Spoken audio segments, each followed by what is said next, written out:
At the box office, number one was Argyle. It made $18 million. They were hoping for more than that. But then you have that followed up by The Chosen, The Beekeeper, Wonka, Migration. Number 6 was Mean Girls, you just mentioned, Steve. Then you have Anyone But You, American Fiction, Poor Things, and Aquaman and the Lost Kingdom, rounding out the top 10. I saw The Beekeeper. I thought it was good. Yeah. Very Wickian, John Wickian. Okay. Like, there's a lot where you're going, this is a stretch in the boundaries, but it was action, really solid action. You're a fan of Jason Statham. Yeah. Yeah. I'm a fan. Yeah. A lot of B references. All right, so the Grammy Awards were last night, and so here's what I'll do. I'll go through some of the events that took place, and then we'll go through some of the winners, and then we'll play some clips. I'll tell you something. Watch the whole thing in real time. I actually found it that enjoyable. Pretty good one? Yes. Okay. And I'll tell you who distinguished himself right off the bat. Trevor Noah is a solid host. All right, fair enough. Taylor Swift set a Grammy record by taking home her 4th Album of the Year award Sunday. So I guess nobody's done that. 4 albums, the Album of the Year 4 times. So Midnights was her album, and that won. She also won Best Pop Vocal Album and used her speech to announce that her next album, The Tortured Poets Department, will drop on April 19th. What a commercial. Miley Cyrus also took home multiple awards, including her first ever Grammy for Best Pop Solo Performance for Flowers. The Endless Summer Vacation track also took home the award for Record of the Year. She gleefully announced that she just won a Grammy during her performance of Flowers and revealed to the audience that she may have forgotten her underwear during the second speech. The night's leading nominee, SZA, who had 9 nods coming into Sunday, left with 3 pieces of hardware, including Best R&B Song for Snooze. She ran onto the stage a few seconds late to receive her award because she says that she stopped for a shot. But she also stopped mid-speech to say hi to Taylor Swift from the stage. Boy Genius and Killer Mike also took home 3 awards apiece, and Billie Eilish and Chris Stapleton took home 2. But Killer Mike got arrested at the event. There was an alleged physical altercation with a security guard. Earlier in the evening, the 48-year-old won Best Rap Album and Best Rap Song, Best Rap Performance. But it was the first time that he had won a Grammy in over 20 years. But the night was tarnished when he was taken away in handcuffs. According to TMZ, he was booked for misdemeanor battery after a confrontation with the security guard at the ceremony. It cited law enforcement sources who said that he knocked down a guard outside of the stadium. It was tumultuous because Celine Dion got into a brawl with Chuck Liddell. What? Yeah, Wow. and it was crazy. That Boy Genius band, Preston. That's the girls I told you they were on SNL. I thought they were really good. Yeah, and they did that tribute to the Beatles with having the same setup as the Beatles, the same stage and same look. Oh, from the Ed Sullivan Theater? From the Ed Sullivan Theater. They did a great job. Yeah, that's cool. The most notable acceptance speech of the night belonged to Jay-Z, who was present with the Dr. Dre Global Impact Award. He was presented with that. He brought his daughter up, 12-year-old Blue Ivy, to the stage. He noted how the industry has come a long way since Will Smith and DJ Jazzy Jeff boycotted the Grammys in 1989 over the rap awards not being televised, like the rock awards now, right? Yeah. Jay-Z said, "I don't want to embarrass this young lady, but she has more Grammys than anyone and never won Album of the Year, even by your own metric. That doesn't work." He's talking about Beyonce. He said, "Think about that. The most Grammys never won and no Album of the Year. It doesn't work." The performances included several tributes to older artists. Luke Combs performed Fast Car along with Tracy Chapman, which is amazing. So it was so good, and Tracy Chapman sounded so good. Nothing against Luke Combs, but I'm like, I almost wish it was just Tracy Chapman. I'm glad she got the recognition she deserves, though, because, I mean, he got a lot of press for it last year, and it's deserved as well. I like his version of it. Yeah. But the way that she came out and the ovation that she got for being out on stage, Tremendous. That was awesome. Fantasia Barrino performed Proud Mary, a tribute to Tina Turner, and 80-year-old Joni Mitchell made her Grammy performance debut. Wow. So it was pretty amazing. And she was sitting down. She's shaking. Obviously, she's up there. But she had Brandi Carlile playing a guitar next to her, who was clearly awestruck. The audience was like, oh, my God. Because Joni Mitchell had never sang at the Grammys. Incredible. Never performed. And it was wild. All right, so let me mention some of the winners, and then we'll listen to some clips. Cool? Yes. Album of the Year, like I said, Midnights from Taylor Swift. Record of the Year, Flowers from Miley Cyrus. Best New Artist was Victoria Monet. Song of the Year was What Was I Made For? That's Billie Eilish and Phineas, so that's a Songwriters Award. Best pop vocal album went to Taylor Swift. Best pop solo performance went to Miley Cyrus. Best new artist, I already said that, Victoria Monet. Best country album went to Bell Bottom Country by Lainey Wilson. Best R&B song went to Snooze from SZA. The best alternative music album went to Boy Genius for the record. They're good. They're really good. Best R&B album is Jaguar 2 from Victoria Monet. Best rap album went to went to Killer Mike for Michael. Best rap song went to Killer Mike with Andre 3000. Scientists and Engineers is the name of that. Best country solo performance went to Chris Stapleton for White Horse. And he also got Best Country Song with White Horse. By the way, and I'm a fan of Chris Stapleton. I saw him, and I guess maybe it was for promos for football, maybe like Monday night, Thursday night, Sunday night football. But he does this version of In the Air Tonight, and it's awesome. Really? And you can't get it anywhere. It was like for like the commercial only, and I was like searching. I'm like, Some bitch. Some bitch. Best rock album. Here we get into the rock category. Best rock album went to Paramore for This Is Why. Best rock performance went to Boy Genius for Not Strong Enough. Best rock song, Boy Genius for Not Strong Enough. And best metal performance went to Metallica for 72 Seasons. So there were a couple of interesting moments right at the beginning, Preston. They, Mark Ronson's mother-in-law is Meryl Streep, and so as Trevor Noah is, introducing the audience, they have a really good setup now. They actually set up the audience like the Golden Globes. So all the artists are at tables, and then behind them are people seated in regular seats. Right. So he's able to weave in and out. As he's introducing Meryl Streep, she's not in her seat. She comes running in from the side. And then at a certain point, he introduces Taylor Swift, who's supposed to be in the audience. And at that moment, her entourage comes in. And Taylor Swift, if you think she's larger than life, in heels and a white dress, she comes in and like everybody stops. Wow. It was pretty amazing. All right, I'm going to go through these clips. I'll have them in the order that you sent over, Steve. We're going to start with Robert Trujillo. Best metal performance in Metallica. And is this the acceptance speech? Yeah. All right, here we go. I just want to say that Lars, James, and Kirk could not be here because they're with their families. And as you know, families are everything to all of us. And I live in Southern California, so it's a little easier.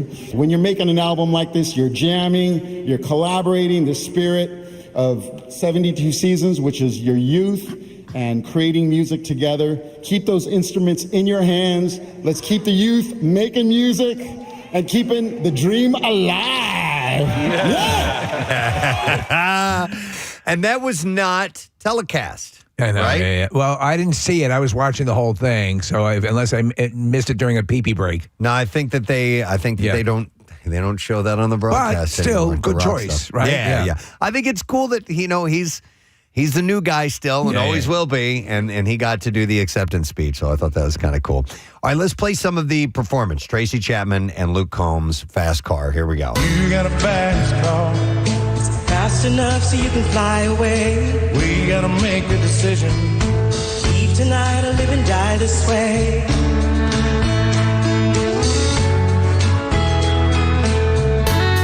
So I remember when we were driving in your car. Speed so fast, it felt like I was gone. City lights lay out before us. Your arm felt nice wrapped around my shoulder. I had a feeling that I belonged.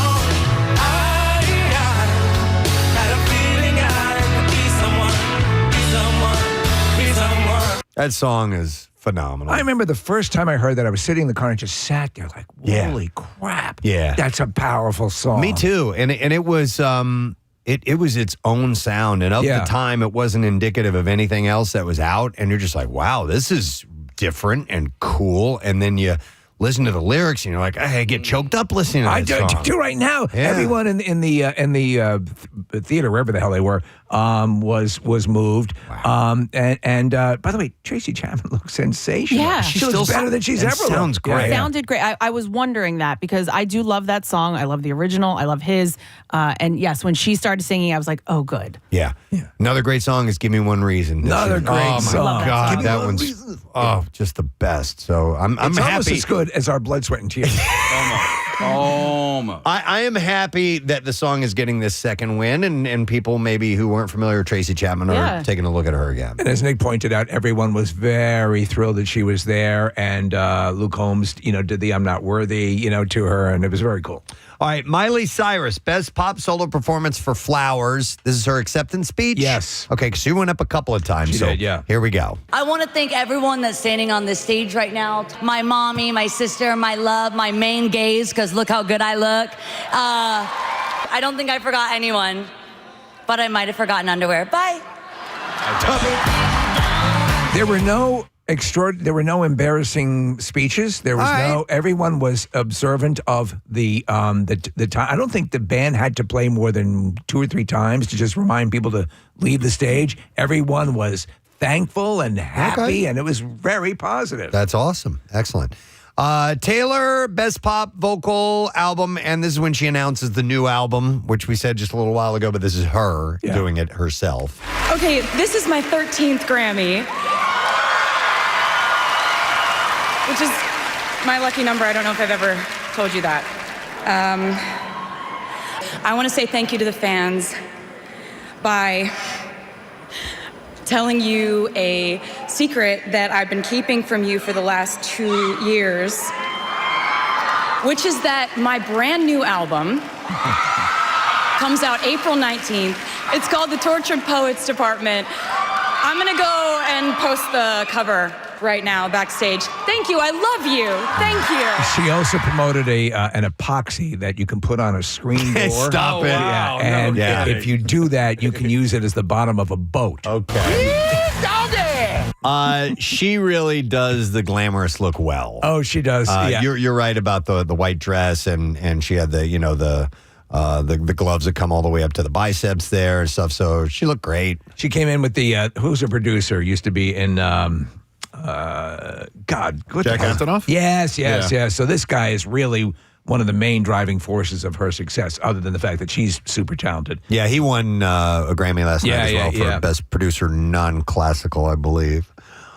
Then you had Celine, or let's go back to Miley Cyrus. Here's Record of the Year, and then she talks about the underwear thing again, I guess. I played it out of order. That was this was it was supposed to be the performance. So this is her talking about how thrilled she was to be receiving the award from Mariah Carey. Or this has flowers on it. This is the performance? It's the performance, no? I think so. Let's find out. Let's see. Here we go. And the Grammy goes to Flowers, Miley Cyrus. This MC is going to stand by this MC for this because this is just too iconic. Oh my God, I just got stuck in the rain and traffic and thought I was going to miss this moment. And I could have missed the award, that's fine, but not Mariah Carey. I just saw you at the Hollywood Bowl. It was everything. It was everything. You know what? This is Mariah Carey. Wait, and I'm watching Preston last night, and I had to realize that she has like a medical condition that she's had that causes her voice. I never realized that. Makes her, she's got a great singing voice. I was telling Preston in the office, when I was watching her, when she got her award, and then when she performed, and I was like, my God, I love her so much. And then I was like, I think I hate her. No. I was like, she looks so good. Why is her hair like that? She's a really good body. Like I kept going back and forth, and I was like, I don't know if I love or hate this girl. Well, Kate, I was sitting there unsolicited. I was doing my prep work, and Kathy was in the room too, and I just go, I don't like her face. There's something about her face. It almost looks like something does it to me. It's the teeth. It's the it looks like if a mole artist were to draw you, and that's the way you actually looked. But she I think she was legitimately shocked that she won. And there were parts though, like where I was like, oh my gosh, she's like very genuine. And then I was like, she really yelling at the crowd because I don't feel like dancing to her song. Like it was just like I kept going back and forth with her. Well, she's on top of the world, man. She's doing wonderful. So there you go. All right. Celine Dion was a surprise presenter. She presented Album of the Year. Yeah. And she has this stiff person syndrome is what they call it, which is kind of debilitating. Yeah. But she was great. All right. Here we go. When I say that I'm happy to be here, I really mean it from my heart. Those who have been blessed enough to be here at the Grammy Awards must never take for granted the tremendous love and joy that music brings to our lives. And now it gives me great joy to present a Grammy Award that two legends, Diana Ross and Sting, presented to me 27 years ago. Wow. All right. And so she had passed that award on to Taylor. To Taylor, yeah. Yeah. So this is Taylor talking about, this is in her album of the year acceptance and speech. she still is still passionate about music. Here we go. I would love to tell you that this is the best moment of my life, but I feel this happy when I finish a song, or when I crack the code to a bridge that I love, or when I'm shot listing a music video, or when I'm rehearsing with my dancers or my band, or getting ready to go to Tokyo to play a show. For me, the award is the work. All I want to do is keep being able to do this. I love it so much. It makes me so happy. It makes me unbelievably blown away that it makes some people happy who voted for this award too. All I want to do is keep doing this. So thank you so much for giving me the opportunity to do what I love so much. So no mention Mind of... blown. Yeah, Super Bowl, Travis Kelce. None of that. I was, yeah. Yeah, but you know what? Like, I it's get okay. it. It's her night. Yeah. And I'm also glad because there are people that are getting sick of it. So she did that. That was for her. Agreed.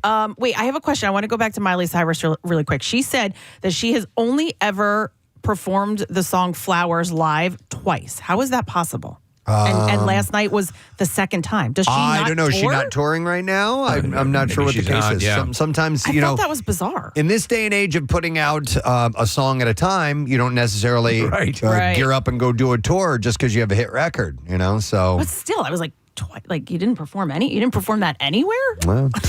All right, so the Grammy Awards are in the books. There you go. The winners, the losers, the red carpet. Oh, the magic. All the glitz and the glam. The mayhem. All that good stuff. But listen, we had to get to this story. It's kind of, I wanted to scoot this along a little bit. But man, Carl Weathers died. We all got word of that. I think it was on Friday. Yeah. And, oh, man, all of us were just like, you got to be kidding me, man. He was Clearly, I mean, we're not even kidding. One of our, first off, we love Carl Weathers, but one of our favorite guests ever in the studio. Just tremendous. Yep. And he, obviously Stallone had posted some a video about it. I think we have audio. We have of the that, audio right? of his tribute. Yeah. So he had his family. Let me see where the statement is because they said he passed away in his sleep. Yeah, they put out a statement and said we're deeply saddened to announce passing of Carl Weathers. He died peacefully in his sleep on Thursday, February 1st. He was an exceptional human being who lived an extraordinary life through his contributions to film, television, the arts, and sports. He's left an incredible mark and is recognized worldwide and across generations. He was a beloved brother, father, grandfather, partner, and a friend. 76. Yeah. That's his, and That's the too shape soon. he was in when he came in this studio, we were like, Mother God. In fact, that's how we start the interview. You look so damn good. Yeah. He got his start in acting by scoring small roles in movies such as Bucktown and Friday Foster before he landed his first major gig as Apollo Creed opposite of Stallone in Rocky, and reprised that role the next three installments in Rocky 2, 3, and 4. You know the story behind that audition. He walks in and he's going to read. The producer's there, Stallone's there. And he thinks that Stallone is just someone for him to read lines with. And so he's like, he's doing the lines of Apollo Creed. And he's like, if I had the actual actors here, I think you could see. And Stallone found that very amusing, because it's like, yeah, I'm the guy. I'm the guy who wrote it. Wow. But you can tell he ties, and rightfully so. And we told Carl Weathers this. The success of Rocky is very dependent on the likability of Apollo Creed. And that humanity is what was part of Carl Weathers. This is Sly's release. He put out a video. Here we go. Today is an incredibly sad day for me. I mean, I'm so torn up, I can't even tell you. Carl Weathers was such an integral part of my life, my success. When he walked into that room and I saw him for the first time, I saw greatness, but I didn't realize how great. He was magic. And I was so fortunate to be part of his life. Apollo, keep punching. Oh, man. And I should have the clip of him trash talking. You don't hear this clip a lot of him trash talking Rocky in Rocky 2. All right, here we go. I want the whole world to see me destroy this man after 2 short rounds. Because after this fight, he's going to have to donate what's going to be left of his body to science, but there won't be much. That I can guarantee. Last time I took the fight too lightly, and this man was just plain lucky. But this time you all will see the real Apollo Creed, lightning fast and hard to catch. No playing, no jiving, just business. All right. I love his delivery, man. It's so great. And, of course, who knew he could do comedy? Yeah. Happy Gilmore. There we go. Back in 1965, Sports Illustrated said I was going to be the next star on Palmer. Yeah, what happened? They wouldn't let me play on the Pro Tour anymore. Oh, I'm sorry. Because you're black? Hell no. Damn alligator bit my hand off. Oh, my God! Yeah, I hooked my ball in the rough down by the lake. Damn alligator just popped up. Cut me down in my prime. He got me. But I tore one of that bastard's eyes out, though. Look at You're pretty sick, Chubbs. Oh, man. He played himself on Arrested Development, and he was an acting coach, Preston. And I know you didn't watch that show, but a few of the cast members on Arrested Development were taking acting lessons from Carl Weathers. But every time he would show up at a party, he would just take as much food as he possibly could because he never had any food back at his house. And I'm like, you gonna eat those ribs? And he would just like take them and put them in his pocket. His delivery and comedy was fantastic. Apparently, here's a clip from when he stopped by, and he had, I guess, something to say about Kathy at some point. Oh, okay. Oh. Yeah. So here we go. Hey, I just have to give props to Kathy because let me tell you something. Kids don't try that at home. That's professional that you heard, okay? Traffic. I marvel at people who can do that and just make it sound so sexy. I mean, come on. How do you do the weather and make it sound sexy? Oh, Weathers. That's what it was. I get it now. It's a play. Weathers. Now I understand why sexy was in Kathy's voice. All right. Okay, now that I've gone there, let's get back to reality. Hey, I just have to give props to Kathy because... and it repeats. Aww. Yeah, you just put that on repeat. I got to give props to Kathy. That'll I got be to give props Kathy's to doorbell. Kathy. Just the coolest guy. Just the nicest guy, man. And he was recently he was directing episodes and starring in episodes of The Mandalorian. And I mean, he had signed this deal, and it just sucks. Do we have any indication as to what happened? I've seen nothing so far, Steve. So guy maybe in that good a shape. Maybe the family will release something later on. Arnold Schwarzenegger captioned a series of stills from Predator. Yeah. And had a statement as well. He said, Carl Weathers will always be a legend, an extraordinary athlete, a fantastic actor, and a great person. We couldn't have made Predator without him, and we certainly wouldn't have had such a wonderful time making it. He said every minute with him, on set and off, was pure joy. He was the type of friend who pushes you to be your best just to keep up with him, and I'll miss him, and my thoughts are with him and his family. I forget, did he say that he kept that that arm that is cut off in Predator? Oh, I don't know. From the set, we were talking about keep things, shooting the gun? Yeah, the things that he kept, or that, and I think you brought up the question: you ever take anything from any of the movies? And that arm came up. Maybe. Do we know? And I don't remember, but because Arnold had said that he was a great athlete. I don't know what his. Obviously, he has an athletic background. The guy was in unbelievable shape, and I assume he did some boxing at some point because he, played the role really well. For some reason, I'm thinking football, but I don't know. He was a defensive end in college. He played at Long Beach City College.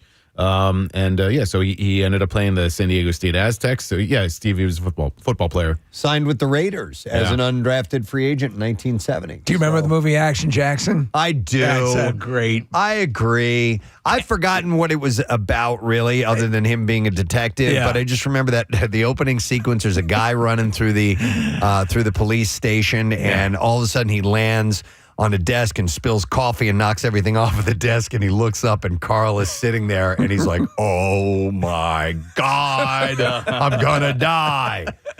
I remember that. So sad news to hear about Carl Weathers over the weekend. Wow. All right, what time is it? Yeah, we don't have much time. I will mention one other story for sure, because this one involves somebody getting arrested. On Saturday, Jacob Elordi. Yes. In Priscilla, the actor. He got into a heated exchange with an Australian reporter outside of a hotel in Sydney, and the Euphoria actor is visiting his home country for the forthcoming AACTA Awards. He was reportedly aggravated by KISS FM staffer Joshua Fox, who was asking him a string of questions. Police said a 32-year-old man was allegedly assaulted by a 26-year-old man.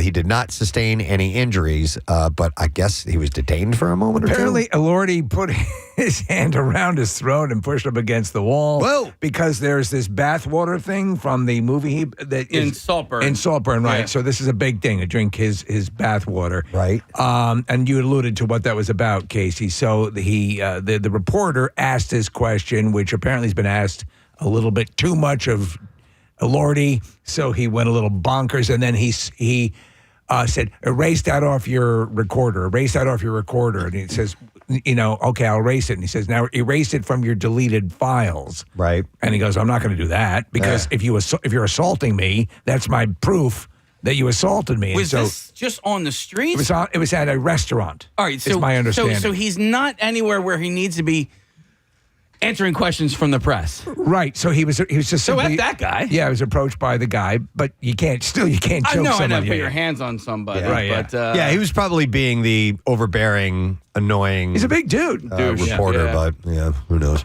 All right, so it's after 7, so we got to go ahead and get to the clips here.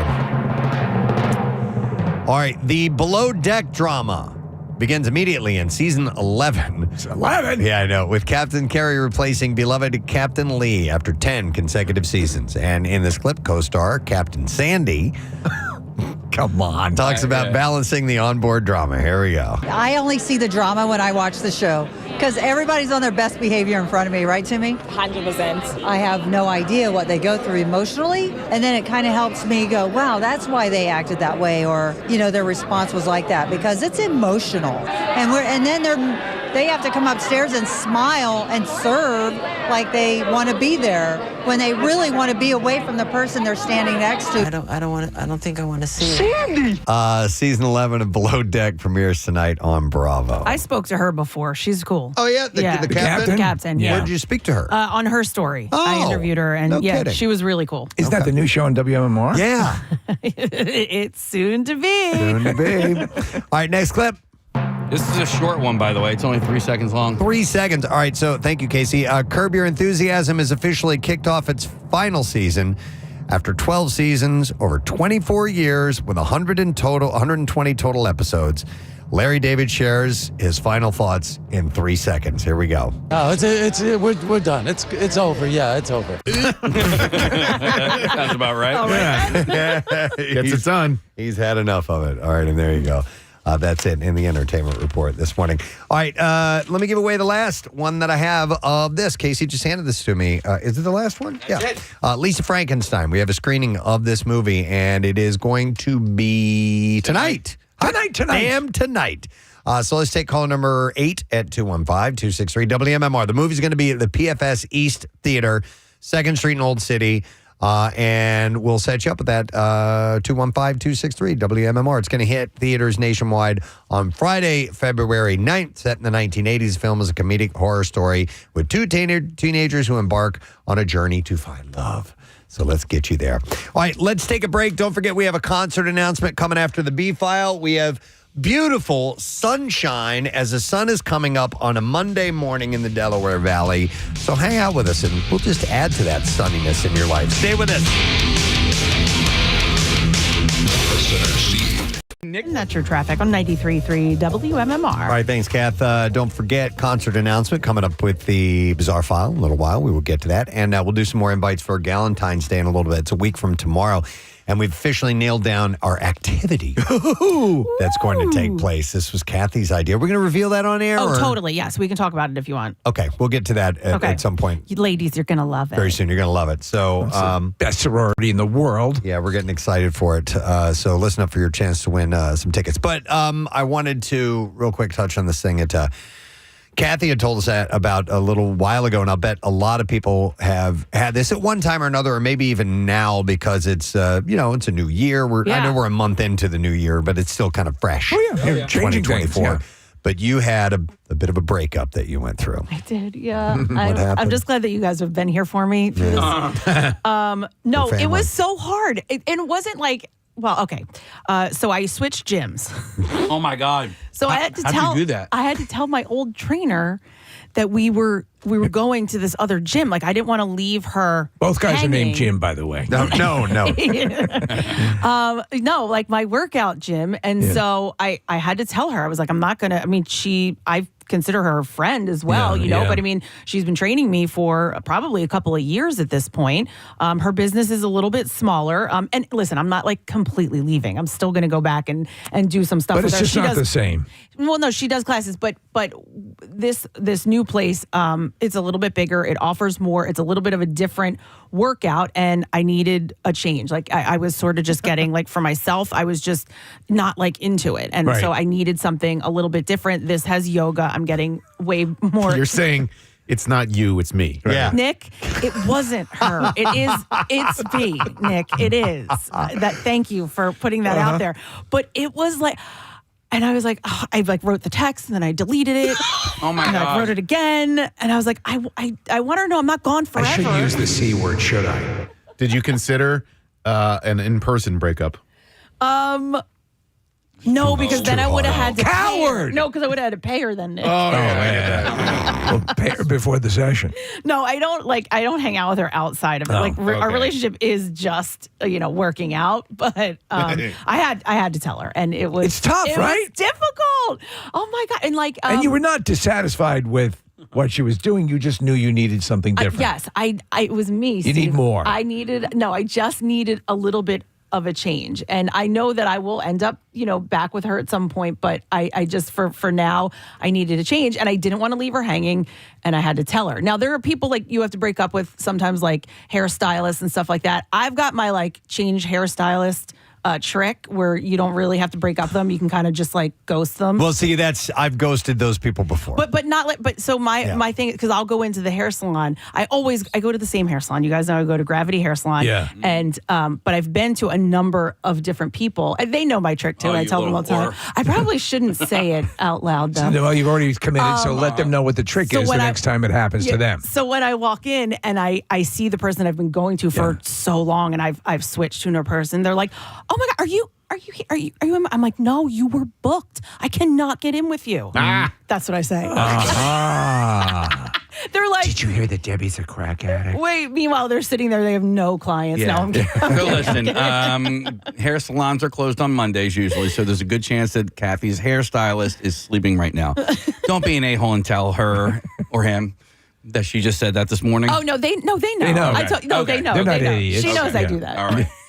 You can see right through it. It is a tough thing, though. It is a tough thing to break up with a service that you've been, or somebody, especially when they've been fine, but you just, for whatever reason, it has the same sort of complexion as a romantic breakup. Steve, sorry. Here's a text message, and I just want to plant the seed for those who may be thinking this type of thing happens to them as well. Here's a text that says, I've been seeing a therapist for around a year now, and it's terrible, but I don't have the heart to tell her that I would like a new therapist. Wow. What do you think is harder, breaking up with a therapist or throwing away a garbage can?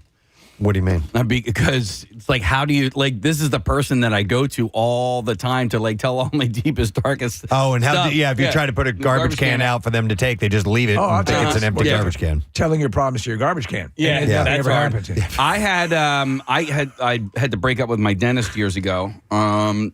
He was fine. I didn't necessarily care for the way that their receptionist was talking to and dealing with my wife. Do I know this dentist? Yeah, you do. Yeah, you do. okay. You do. All right. And so I said, I'm like, I've given you thousands best of years dollars. of my life. No, I've given you thousands and thousands of dollars. You need to be nicer to us, right? Like, you don't have to hunt me down for $200, knowing full well that I've given you tens of thousands. Because I was really bad with my teeth. But did you tell them? No, no. So that's why I broke up with them. No, but I'm saying, when you broke up with them, did you tell them you were breaking up? No, and then so my next dentist they did all the dirty work for me. I was like, I'm not calling them. I am not getting this information. I'm like, you can get that from them. But I ended up coming face to face with my dentist at the Home Depot, and the dude just looked me in the eye and then just looked away. Like you didn't even exist. And walked, and I was like, that's fine. I don't care. I don't like you anyway. So you never clarified to them why you left, or you were dissatisfied with the service or the way they were treating your wife. No. Okay, you ghosted them. I ghosted them. Yeah. Okay. Yeah. Steve, I will lie to my nail girl if I get my nails done somewhere else and I go in and then they have to take it off. They're like, "Oh, this is nice." I'm like, "Oh, I had to get my nails done near work." It was an emergency. It was, yeah. Yeah. Well, you can always use the location thing. I'll tell you this. I had it fairly recently. We changed insurance companies. And the insurance company for my auto insurance was actually very good, I thought. And the guy was nice and everything. And there had been an accident, but there was a lower rate from another place, and so we were redoing everything. And so I was like, I said, my wife handled it. I'm like, I don't think I could do it. Steve, very similar. I had to break up with my tax preparer. Yeah, and it was because I had to do it. You had good reason. Well, not that one. Yeah. But I had good reason for the other one too. Okay. But I had to be like, listen, mistakes were made. Yeah. And we both could have been better. We could have been better. And I wish you nothing but the best. I hope we can still be friends. Yeah. But I'm going to see somebody else. And now. then and then your fear is that he's going to be there with his calculator, and the door's going to open up, and you're going to be standing in the doorway. Oh, look who's back. Look who's back. Somebody texted in and said the therapist probably wants to break up with them. Don't be afraid to do it. They might be cheering that you're leaving. That's possible. Yeah. Thank God. You never know. Yeah. You never know somebody that you are. And it's interesting because this is sometimes, as Kathy was kind of hemming and hawing over how to do this, how to handle this. This is just a person that you have a service with. It's not an emotionally invested relationship, or is it? But you know what I mean? It is. She talked about the friendship level, or at least you're also you've entered into this business relationship that has an aspect of friendship to it, and it makes it more difficult. I mean, totally. I know about her kids. Yeah, I know, yeah. You know what I mean? Like I know the work they're doing on their house. Do you mind if I pull food out of your children's mouths by taking my business elsewhere? Oh, Kat, they're doing work on their house, and you're just taking your money and going somewhere else. Oof. Feel free to share 215-263-WMMR. What about places that come to your house? For, yes. Oh, like a cleaner? Yeah, cleaner or landscape or whatever kind of Escort. service. And then all of a sudden you're like, they're not doing the kind of job I want. And even, I bet you some people stick with inferior service just because it's too difficult for them to say, I don't need you anymore. Yeah, you know? because especially if the person is when they're If it's good substandard. and they're good people and they're just delivering substandard service, and it's like, can I put up with this? We changed our landscaper, but I felt like that was easier because they would come, we wouldn't even be home. So we didn't necessarily have that relationship with them like I did with the trainer. Look, I'm going to sleep with you, and then I'm going to break the And then contract. you gotta go. Yeah. Here's a text that says, I recently had to, quote, break up with my Girl Scout cookie dealer.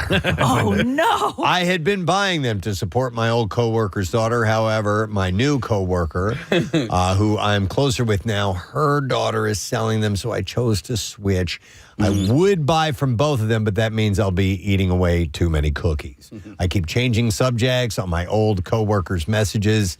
Messaging me that her daughter is selling. The one thing you tend to ignore is the fact that these people are doing exactly the same thing to other. In other words, everyone at some point has to terminate a service or move on or change or try something else. And you think, well, I can't believe it. But that person very well has done something recently. Breaking up is hard to do. It is. Yeah. Ask Neil Sedaka. My friend has a cleaning person. We used to have the same cleaning person, and she's certifiable, right? Not my friend, the cleaning person.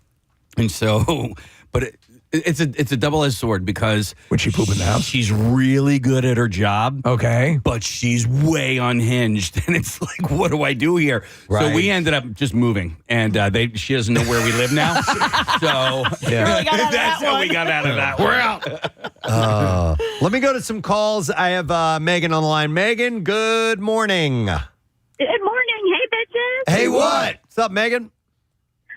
So I actually have left a couple of therapists. I'm going to say therapist 13. I've been in therapy wow. since 15. Wow, okay.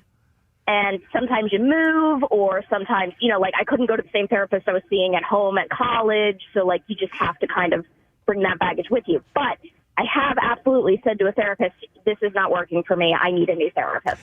And they said, okay, well, let's discuss what you're looking for, and then, I can get you the right person. Oh. Like, they are totally cool with it. So you're thinking, so if you're an approach a therapist, the therapist should be driven by the desire to make you happy with your therapist so they won't be hurt if you do that. Absolutely. And truthfully, I have had therapists that I've gone to that didn't work for me that I've suggested to other people. Okay. Because, Let me ask you, Megan, was it more difficult the first couple of times you did it? definitely hard the first time. Yeah. It's very awkward to say, look, I don't think you're doing your job. But it's not that. It's not that at all. It's that, your needs are specific, and people are people. People are unique, and they want you to seek help. They want you to be better. If they're not the right person for that, they're going to say that they're not the right person. Megan, was the breakup with your first therapist so traumatic that it drove you to therapy?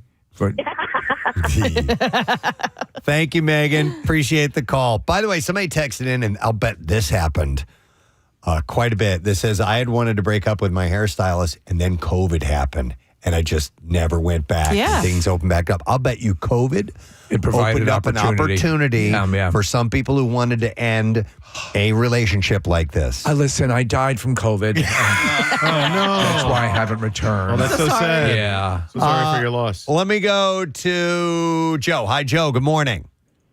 Excuse me. Good morning, guys. How are you? Good, buddy. What's up? Well, I was on the other end of the stick. I got dumped. You got dumped by who? My cardiologist broke my heart. What? I got my insurance. Turned out to be a great thing. I've always felt like the youngest guy there. There was always like 90-year-olds there getting their dentures and all this old stuff. And the nurses were real mean. Like they were real just old ladies who weren't very nice, friendly. Yeah. So 2 months later, I actually found a cardiologist. I live near you, Preston, so it's actually near us. Huh. I walked in there. I thought I was at Disney World for cardiologists, and it was great. Oh, good. So all the nurses were like 10 models. The doctor was really cool. I was happy. I took my shirt off to get my EKG.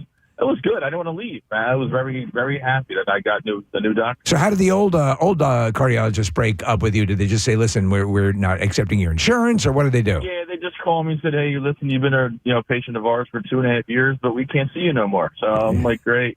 They gave me a few numbers, and I just called, couldn't get an appointment. And it hurt at first, but then look what happened. Yeah. An opportunity arose. Dude, yeah. 10 models walking around what there. I'm talking about. Yeah, it was nice. I can't see you. My hairy belly. Yeah. All right. Nice. I'm happy for you, Joe. Thank you, man. Appreciate it, buddy. Hang on a second here. I want to go to Barbara, who is a trainer who wants to point out something. Hi, Barbara. Good morning. Hello. Yeah. I think you said I'm a trainer. Yeah. I'm a cleaner. A cleaner. Okay. But I was going to tell you, I can tell when people are trying to, sort of get rid of me. Okay. How? They'll start canceling on me. Okay. And they do it the day before. Can't do that. And when you work for yourself, you don't get paid for days off, obviously. But then you can't schedule anything. If I had a doctor's appointment or something like that, I have a free day. Now I'm sitting here doing nothing because I didn't plan to do anything else. And so you see them consistently canceling on you, and then are you almost always right that they're going to drop you? Yes. And then what I do, I am proactive about it. I send them a text and I say, I'm running a business here, so if you're not going to continue with me, I need to know now, because I have other people that call me and want a spot, So I got plenty of people wanting me. Yeah. You don't even know how good you got it. Yeah, That's totally, it. right? Yeah.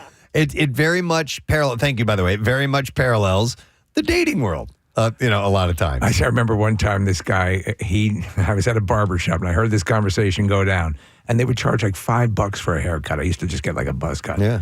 And these were old style barbers. And he goes, this Joey was in earlier, and I know he's not going to be coming back. And I'll tell you something. I didn't give him a $5 haircut. You took him out. Let me go. Speaking of barbers, let me go to Suzanne. Hi, Suzanne. Good morning. Good morning. Hey, what's you up? guys rock. Oh, we love you. Thank you so much. What do you want to tell us? I went I was at a barber shop, and I was getting bad haircuts. Like the guy would be like in the middle of the haircut, then run to a Sunoco, get cigarettes, get snacks, come back, like had me waiting for almost a half an hour, still half a hair done, and then he would be like come in like nonchalant and eating his Doritos, and I'm looking at him like, dude, like, are we gonna finish? Yeah. And I'm sitting there.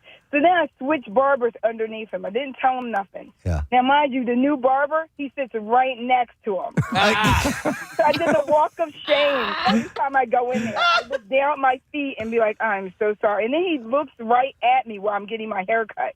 And it's like, I'm in and out of there. Quick, quick, quick. Yeah. So, yeah. And it felt like the Seinfeld episode when Jerry got the bad haircut. Yeah. Just like that. Yeah, no, I completely agree with you. If the dude's walking over for a snack break mid-haircut, it's a bunch of crap. Yeah, so, no, yeah. I'm moving. Yeah, I'm sorry. I'm going to another chair. Yeah. Oh, my God. Exactly. Thanks, guys. I love that. Awkward. That's Thank you, funny. Susan. Here's a text says, I do HVAC, and I have had to break up with a customer. Every year we would do maintenance for them, and every year they would find a reason to complain about it and ask for a discount. And so they decided Yeah, it goes both ways. break up with them. Goes both ways. My friend's nail technician broke up with her because she wouldn't stop complaining. During the, really? Like afterward, like she'd be like, "Oh, this happened, that happened. It chipped. Why is it doing this?" Or and she was like, "You know what?" She said, "She goes, I can't make you happy. You have to go to somebody else." You know, at that point, you have to ask, why was this person continuing to go to this person that she found nothing but fault Because they're with? trying to get free stuff, or No, discount? it wasn't Okay. that. It was. She had gone to her for years. She was more so blaming the new salon that she moved to, and not her. But the girl was like, "Look, this is where I work now. I don't know what to tell you." Chuck was talking to me last week, and he said he was fired as a customer recently. Where? So it's kind of similar to that. Yeah. So he was trying. There's this drum kit he wants to buy. Chuck is a drummer, and he was looking online through this service I've told you about called Reverb. It's great for used musical equipment. And so then it routes him to this person that's selling this. Well, the person that's selling him is actually a store. Sometimes you'll see that on like eBay stores. Right, that sell right. things on eBay. It was that way. So he is just inquiring online about this and wanted to just ask. Essentially, he hit the wrong button and he hit the purchase button. Okay. And he didn't mean to do that. And he immediately follows through, reaching out, saying, "Hey, I'm sorry. I didn't mean to do this." And but he also patted it, asking some questions about the product.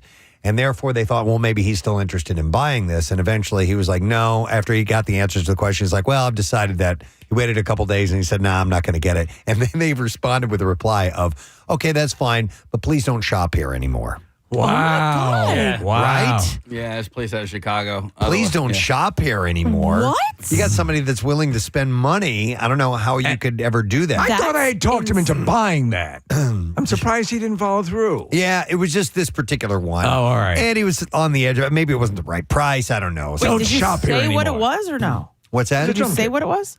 Yeah, it was a drum kit. Oh, it was the actual drum kit. Yeah, like one that he was really kind of Don't sweet on. shop Don't shop here anymore. You have a potential client who's For like ready. that much money. Yeah. Yeah. We're talking, I'm sure, over $1,000. I Probably. mean, listen, God. we all know how difficult Chuck can be, though. You know what I mean? Are you really that surprised? I think no. Chuck deprives himself of things, and I think he needs to take advantage of the go for the drum kit. But now he can't because he can't shop there anymore. He does not deprive himself of anything. He just got a Jeep shipped to him from Arizona. He's doing all right. Here's a text that says, I'm a massage therapist, and I had to break up with clients because I didn't feel like I was helping them enough, and I had to refer them out to other people. Was he rubbing them the wrong way? Yeah. Somebody also texted in and said car mechanics have to break up too as well. So break up with customers? I guess. I don't really know. I guess if they're Well, if you got people complaining, oh, you didn't do this right or you didn't do that right. Yeah. And sometimes, Case, they're just exhausted. Very tired. You can't muffle them. Do you have anything in the cattle industry, Preston? No. Oh, it's another contestant. We'll work on that. Let me go to Alex. Alex, morning. Good morning. Hey, what's up, buddy? I've been listening since the 90s. I'm first time I ever called in. I'm so nervous. You're doing great so far. You guys are great. Casey's my spirit animal, though. Well, then you've heard me. You shouldn't be nervous at all. So I was on a business trip in suits in July, and I had poison ivy from my toes to my taint. I tried calling my doctor to have them call on a prescription for the steroids. Okay. And I couldn't get past the receptionist. She was so mean. So I laid into her, and we got a letter from the doctor that not only me, but my whole family can no longer be patients. Oh, my God. Your doctor dropped all of you as patients because your taint was on fire. Yes. There's about 15 years. My wife is still pissed off. You got your family blacklisted, man? Yeah. How deeply did you lean into the receptionist? Pretty good. Pretty good. I may have deserved it. So. Well, okay, you might. Well, at least you're willing to admit that. But was she in turn? Was she terse with you? No, it's just she just wouldn't let me talk to the doctor, even pass a note on to the doctor. Okay, all right. And here you are in pain from your toes to your taint. And I can understand that your emotions got the better of you, probably. Yes, did you apologize? Did you try to send flowers or no, nothing like that? All right. Absolutely not. So. And that was like 15 years ago? Yeah, 15 years ago. Still catching crap. Hopefully my wife is listening. And doctors, they swear an oath to do no harm, right? And I guarantee you, the receptionist is not. Exactly, the reception. If you could get to the doctor and let her or him know, that they're. I think they're doing harm. That ship has sailed at this point. 15 years on. Yeah. You know what? That hey, seriously, guys, you've gotten us all through some tough times. Or not every day, all day, but you've been listening for a long time. You're a great show. Thank we you so much, appreciate it. man. Alex. Appreciate that. Thanks, buddy. Glad your taint's doing better. Take care, bud. Like Alex and Casey was talking about his dentist, I didn't break up with them because I never told them, I just left, but I left my dentist's office because of the receptionist. Yeah, sometimes you got the gatekeeper. Yeah. The gatekeeper who will not let you past. And that is, I've you shall not pass. Totally. I've wrestled with people that's just like, if you can just let me talk to the person, you know what I mean? Yeah. And you can't get past them. I hate But I mean, it. because of her mistakes, I'll say, they lost a client. You know what I mean? Yeah. Yes. Or a patient. Yeah, it was very similar. It was more of the attitude than anything else. And then I went to a new dentist, and then he just retired. And I walk into the office one day, and everything was completely redecorated. And I was like, what the hell is going on here? And it was a whole new dentist. I was like, oh, you don't just automatically get my business. I love you that. know? I love that song. A whole new dentist. A whole new dentist. So he retired and did not let you know. No, that's so- pretty funny. Yeah, and I just walked out and it was like, nothing against the new practice, but I'm like, this other dentist, I got a few I got a recommendations. lollipop. Well, no, I went there for a few recommendations. You know what I mean? You don't Right. just automatically get my business. Sure. I'm going to go to Sam next. Hi, Sam. Good morning. Sam? Hi, good morning. Hey, what's up, buddy? You're on the air. What's going on? So, I used to be a service writer for a mom and pop shop in Northeast Philly. Mm-hmm. And so regarding why mechanics break up with their customers, it's the person that comes in with a really, really cheap car and they treat it like it's like a $200,000 car. Meaning they don't let us drive it in and out of the shop. They don't let us, work on it piece. Like if it's a simple brake job, they're questioning every single nut and bolt that we touch. But it's like, dude, like there's a car that's worth 3 times as much on the list over in like next to yours, and like that guy straight up dropped that off and left. It's just like, call me when it's done. Where like you're sitting here, like your 20-minute job is taking 3 hours because of all your questions. We just don't have time for it. Sam, so at that point, we just sell the cost for it. Good. So you break up with them. So I thought like a lot of places won't allow customers in the service area, or I mean, if you take. Oh, we don't. Okay. Yeah. They just walk right in. It's like their house. Helicopter customers. Yeah, but Sam, you know that like people are a little sus of mechanics for whatever reason, and maybe these people don't have that disposable income to do you know what I'm saying? So they're helicoptery because it's totally understandable. But like the shop that I worked at, it's been in business for 50 years. It's not like it's a new shop that just popped up. You know what I mean? And I think at this point you'd probably know the difference between someone who is just trying to make sure that they're getting the bang for their buck and are just being ridiculous about it. Correct? Exactly. All right. Exactly. And so it's definitely the latter. And it's at the point it's like, dude, I just don't have time for you. I'd rather take care of my customers. When they literally climb up onto your back, that's the problem. Thanks, Sam. Exactly. because I know so little about so much. The fact that I have a great relationship with a lot of different service industry types, like my brother-in-law is my mechanic. And a great one. And he's a great one. And I'm very grateful for that because I know that I can just drop my car off there and trust that everything's going to get done and that, he's not going to come back with, well, you need new rotors when I'm like, well, I just got new rotors. You know? Speaking of helicopter customers, there's somebody who lives in my neighborhood, and whenever this guy gets work done on his yard, whether it be like hardscaping or landscaping or whatever it may be, I kid you not, the dude sits outside on his front sidewalk and watches them. No. For hours. So he goes out to the sidewalk, puts down like a folding chair? Well, not the sidewalk, like more like his walkway up to his front doorstep, and sits up there, up high, and will sit there for hours, like and watch them work. His kingdom, totally overseeing his workers. Don't mess up. And can you work with? How do you work with somebody? God, You know what nervous. I mean? Yeah. You're trying to just do your job, and that person is. And I, do you? So it's a bit. The much. thing I try to do is I will. And I will talk occasionally to workers just to make them, comfortable and do that. And I try to thread the needle, as they say, not be talking to them too much, but you also want to say, hey, welcome, can I get you water? Can I do this or whatever? And then I stay out of their way. Yeah, then you go do your... Yeah. And I'll apologize. Oh, sorry, I don't mean to bother you guys. I know you guys are doing your stuff here. Maybe that sprocket needs a little bit of a... coagulating. What are you talking about? Coagulating? It's an industry term. Checking the girders on the rotary and rotary. You better suppress that Huffermer. Let me see here. I have Jen. We're going to have to take a break here shortly, but I'll go to Jen. Good morning, Jen. Good morning, Gadzooks. Gadzooks, what's up? Hi. So I'm a teacher and co-teaching. If you have a grade partner, it's a very special relationship sometimes. And when I got a new job, I had to tell all my grade partners that I was leaving, and no one would talk to me for the rest of the school year. Man, terrible. So, but what happened to you is a standard thing, right? That's a standard progression. Yeah, I got a job at an academy. It was like very prestigious, and I thought people would be happy, and they like hated my guts. They didn't talk to me. Wow, that sucks. You think they For would? a week and a half.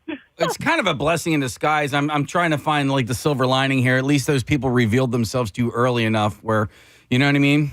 Yeah, I mean, it is what it is, and I'm happy now, but I just am still like a little shocked with it. Yeah, no, that's you would, but that's again that speaks to the nature of how people perceive those things. It is a relationship, like when somebody walking in and quitting sometimes. Like, but I wasn't good enough. Yeah, and we it's how we judge ourselves too. Jen, are you happier now? I am. I'm a lot happier now. I'm in high school. Like I'm not in high school, but what an achiever. It was a middle school, and I like bumped up to a high school, a private academy. So I'm a lot nicer, but I was terrified to tell specifically one of my grade partners because she was like older and she really liked me and very set in her ways. So like it was like death stare immediately. Did you ever think about going back at this point now that some time has passed and key her car? No, but Okay. I'll keep that in mind. All right. Thank you, Jen. Appreciate it. All right. One more call, and then we're going to wrap it up. I apologize to those we didn't get a chance to get to, but I'm going to go to Mike as our last call. Hey, Mike. Good morning. Hey, good morning. How are you? Great. What's up, my man? Hey, so I thought I had to share with this. This is about a year ago. And my wife and I schedule our eye doctor appointment together just for convenience. And they buzz you in after you tell them you're there. So I got a call right as my appointment was supposed to happen from the doctor. My mom was on her deathbed, and he was giving us an update on how she was doing, and it was very grim. Again, this was about a year ago. And so we talked to him for about 10 minutes, and then they give you a 15-minute window. So I buzzed in with a couple minutes to spare to get into the appointment, and they're like, oh, sorry, you missed your window. I said, I'm so sorry. I know my mom's on her deathbed. I was on the phone with the doctor. I really apologize. And this is an eye doctor that we've been seeing for 20-plus years. And she's like, oh, sorry, you're going to have to reschedule. And, eye appointments. Yeah. Schedule tomorrow. Takes forever. Like, yeah, exactly. So I was like, you got to be kidding. I swear to you, I was on the phone with the doctor. Like, nope, sorry. Oh, my God. I caught you red-handed. Yeah. It's like being caught cheating. Yeah. Right, exactly. The old my mother's passing away. Yeah, I mean, how do you even react to that? All right. So then I assume you broke up with him then. Yeah, absolutely. And, we had other relatives that went there, and I'm like, you guys have got to leave this guy because this is ridiculous. And, my mom was dying. Of course, I was furious. So that's very short-sighted to lose a patient and a customer to be so flippant. Yeah. Got to remember that. Exactly. Thanks, Mike. Appreciate it, bud. you. All right. Well, it happens. Sometimes you have to end these relationships. It's not easy. It can be difficult, obviously. Just ghost them or move or... I'm a ghoster when it comes to that, easier. unfortunately. Or just act like you don't even know who they are. I'm sorry. Have we ever met? Do I know you? Yeah, I cut your hair every other week. Just pray for another pandemic to show up and shut the world down for a few years. By the way, here's a text from somebody. It says, sitting around and watching your workers is known as fender pigeon. It's called being a fender pigeon. I've never heard like of that. Like a mechanic? Yeah. I guess so. Maybe, yeah. But what if, you're so interested in what they're doing? Do you know what I mean? Well, like a little kid watching tractors Well, and then stuff? maybe you let them know and say, I'm just look, fascinated. I don't know how you guys do what you do. Do you mind if I watch a little bit of this? As opposed to, you better do this right because I'm watching you. And then asking questions like, do you think a tiger could beat up a bear? That's what you need to do. Nothing to do with this car. Yeah. All right. Well, anyhow, Kathy, I'm glad it's come and gone. You ripped the Band-Aid off. You moved on. It happens. You're not alone. Obviously, all these people are calling. By the way, the woman you were working out with is now like Travis Bickle in her house. Like, you talking to me? Yeah. All right. We're going to take a break. We not only have the Bizarre File on the way, but we have a concert announcement too. So stay with us. We'll be back in just a moment with that. I'm 93.3 WMMR. Thanks, Kath. Yes, concert announcement. Why don't we do that right now? Yeah. All right. Love to present information like this to you, and we at MMR are excited to announce the show Tuesday, August 27th at the Wells Fargo Center. MMR rocks Incubus. And here's what's going to be special about this particular performance. Incubus will be performing their 2001 album, Morning View, in its entirety. That's pretty cool. 2001. That came over 20 years ago, that thing came out. The hell? So that means songs like Nice to Know You, Wish You Were Here, Great Circles, songs. stuff like that. It's a great album. Will be performed, and it will be performed in its entirety on Tuesday, August 27th at Wells Fargo Center. Tickets will go on sale this Friday at 10 a.m. via Ticketmaster. And then Brent Porsche is going to have tickets all week long to give away. You can also go to WMMR.com for Wednesday's pre-sale password and for another chance to win tickets. Oh, and this as well. You know who's opening for them? Who? Coheed and Cambria. Oh, pretty freaking cool. Great band. Yeah. Super nice guys. And that's exciting. So that's going to be a big show. Wells Fargo Center, Tuesday, August 27th. I think they pair nicely. Tickets go on sale Friday at 10 a.m. via Ticketmaster. Brent Porsche. Tickets all week long. WMMR.com for the pre-sale and for another chance to win tickets. So happy to announce that. All right, let's do the Bizarre Vibe. WMMR presents Preston and Steve's Bizarre File. Brought to you by Pro Team Collision, your certified collision repair center. If you get into an accident, Pro Team Collision is there for all of your auto body repair needs. Two motorists whose car plunged into a freezing Oslo, Norway fjord escaped unharmed when a floating sauna came to their rescue. It's amazing. Right? A video clip appears to show the vehicle, a Tesla, partly submerged in the water with its occupants sitting on the roof.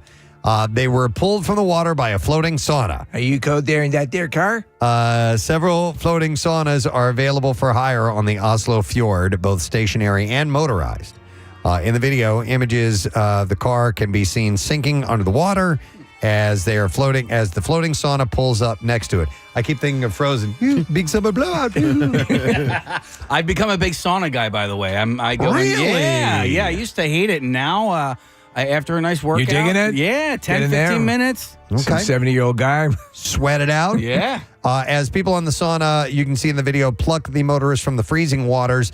The sauna boat's skipper, Nicolay, said, one of our guests came running and told me that a car had landed in the water. I accelerated at full speed in the direction of the people. Would you like a little champagne and a chocolate-covered strawberry?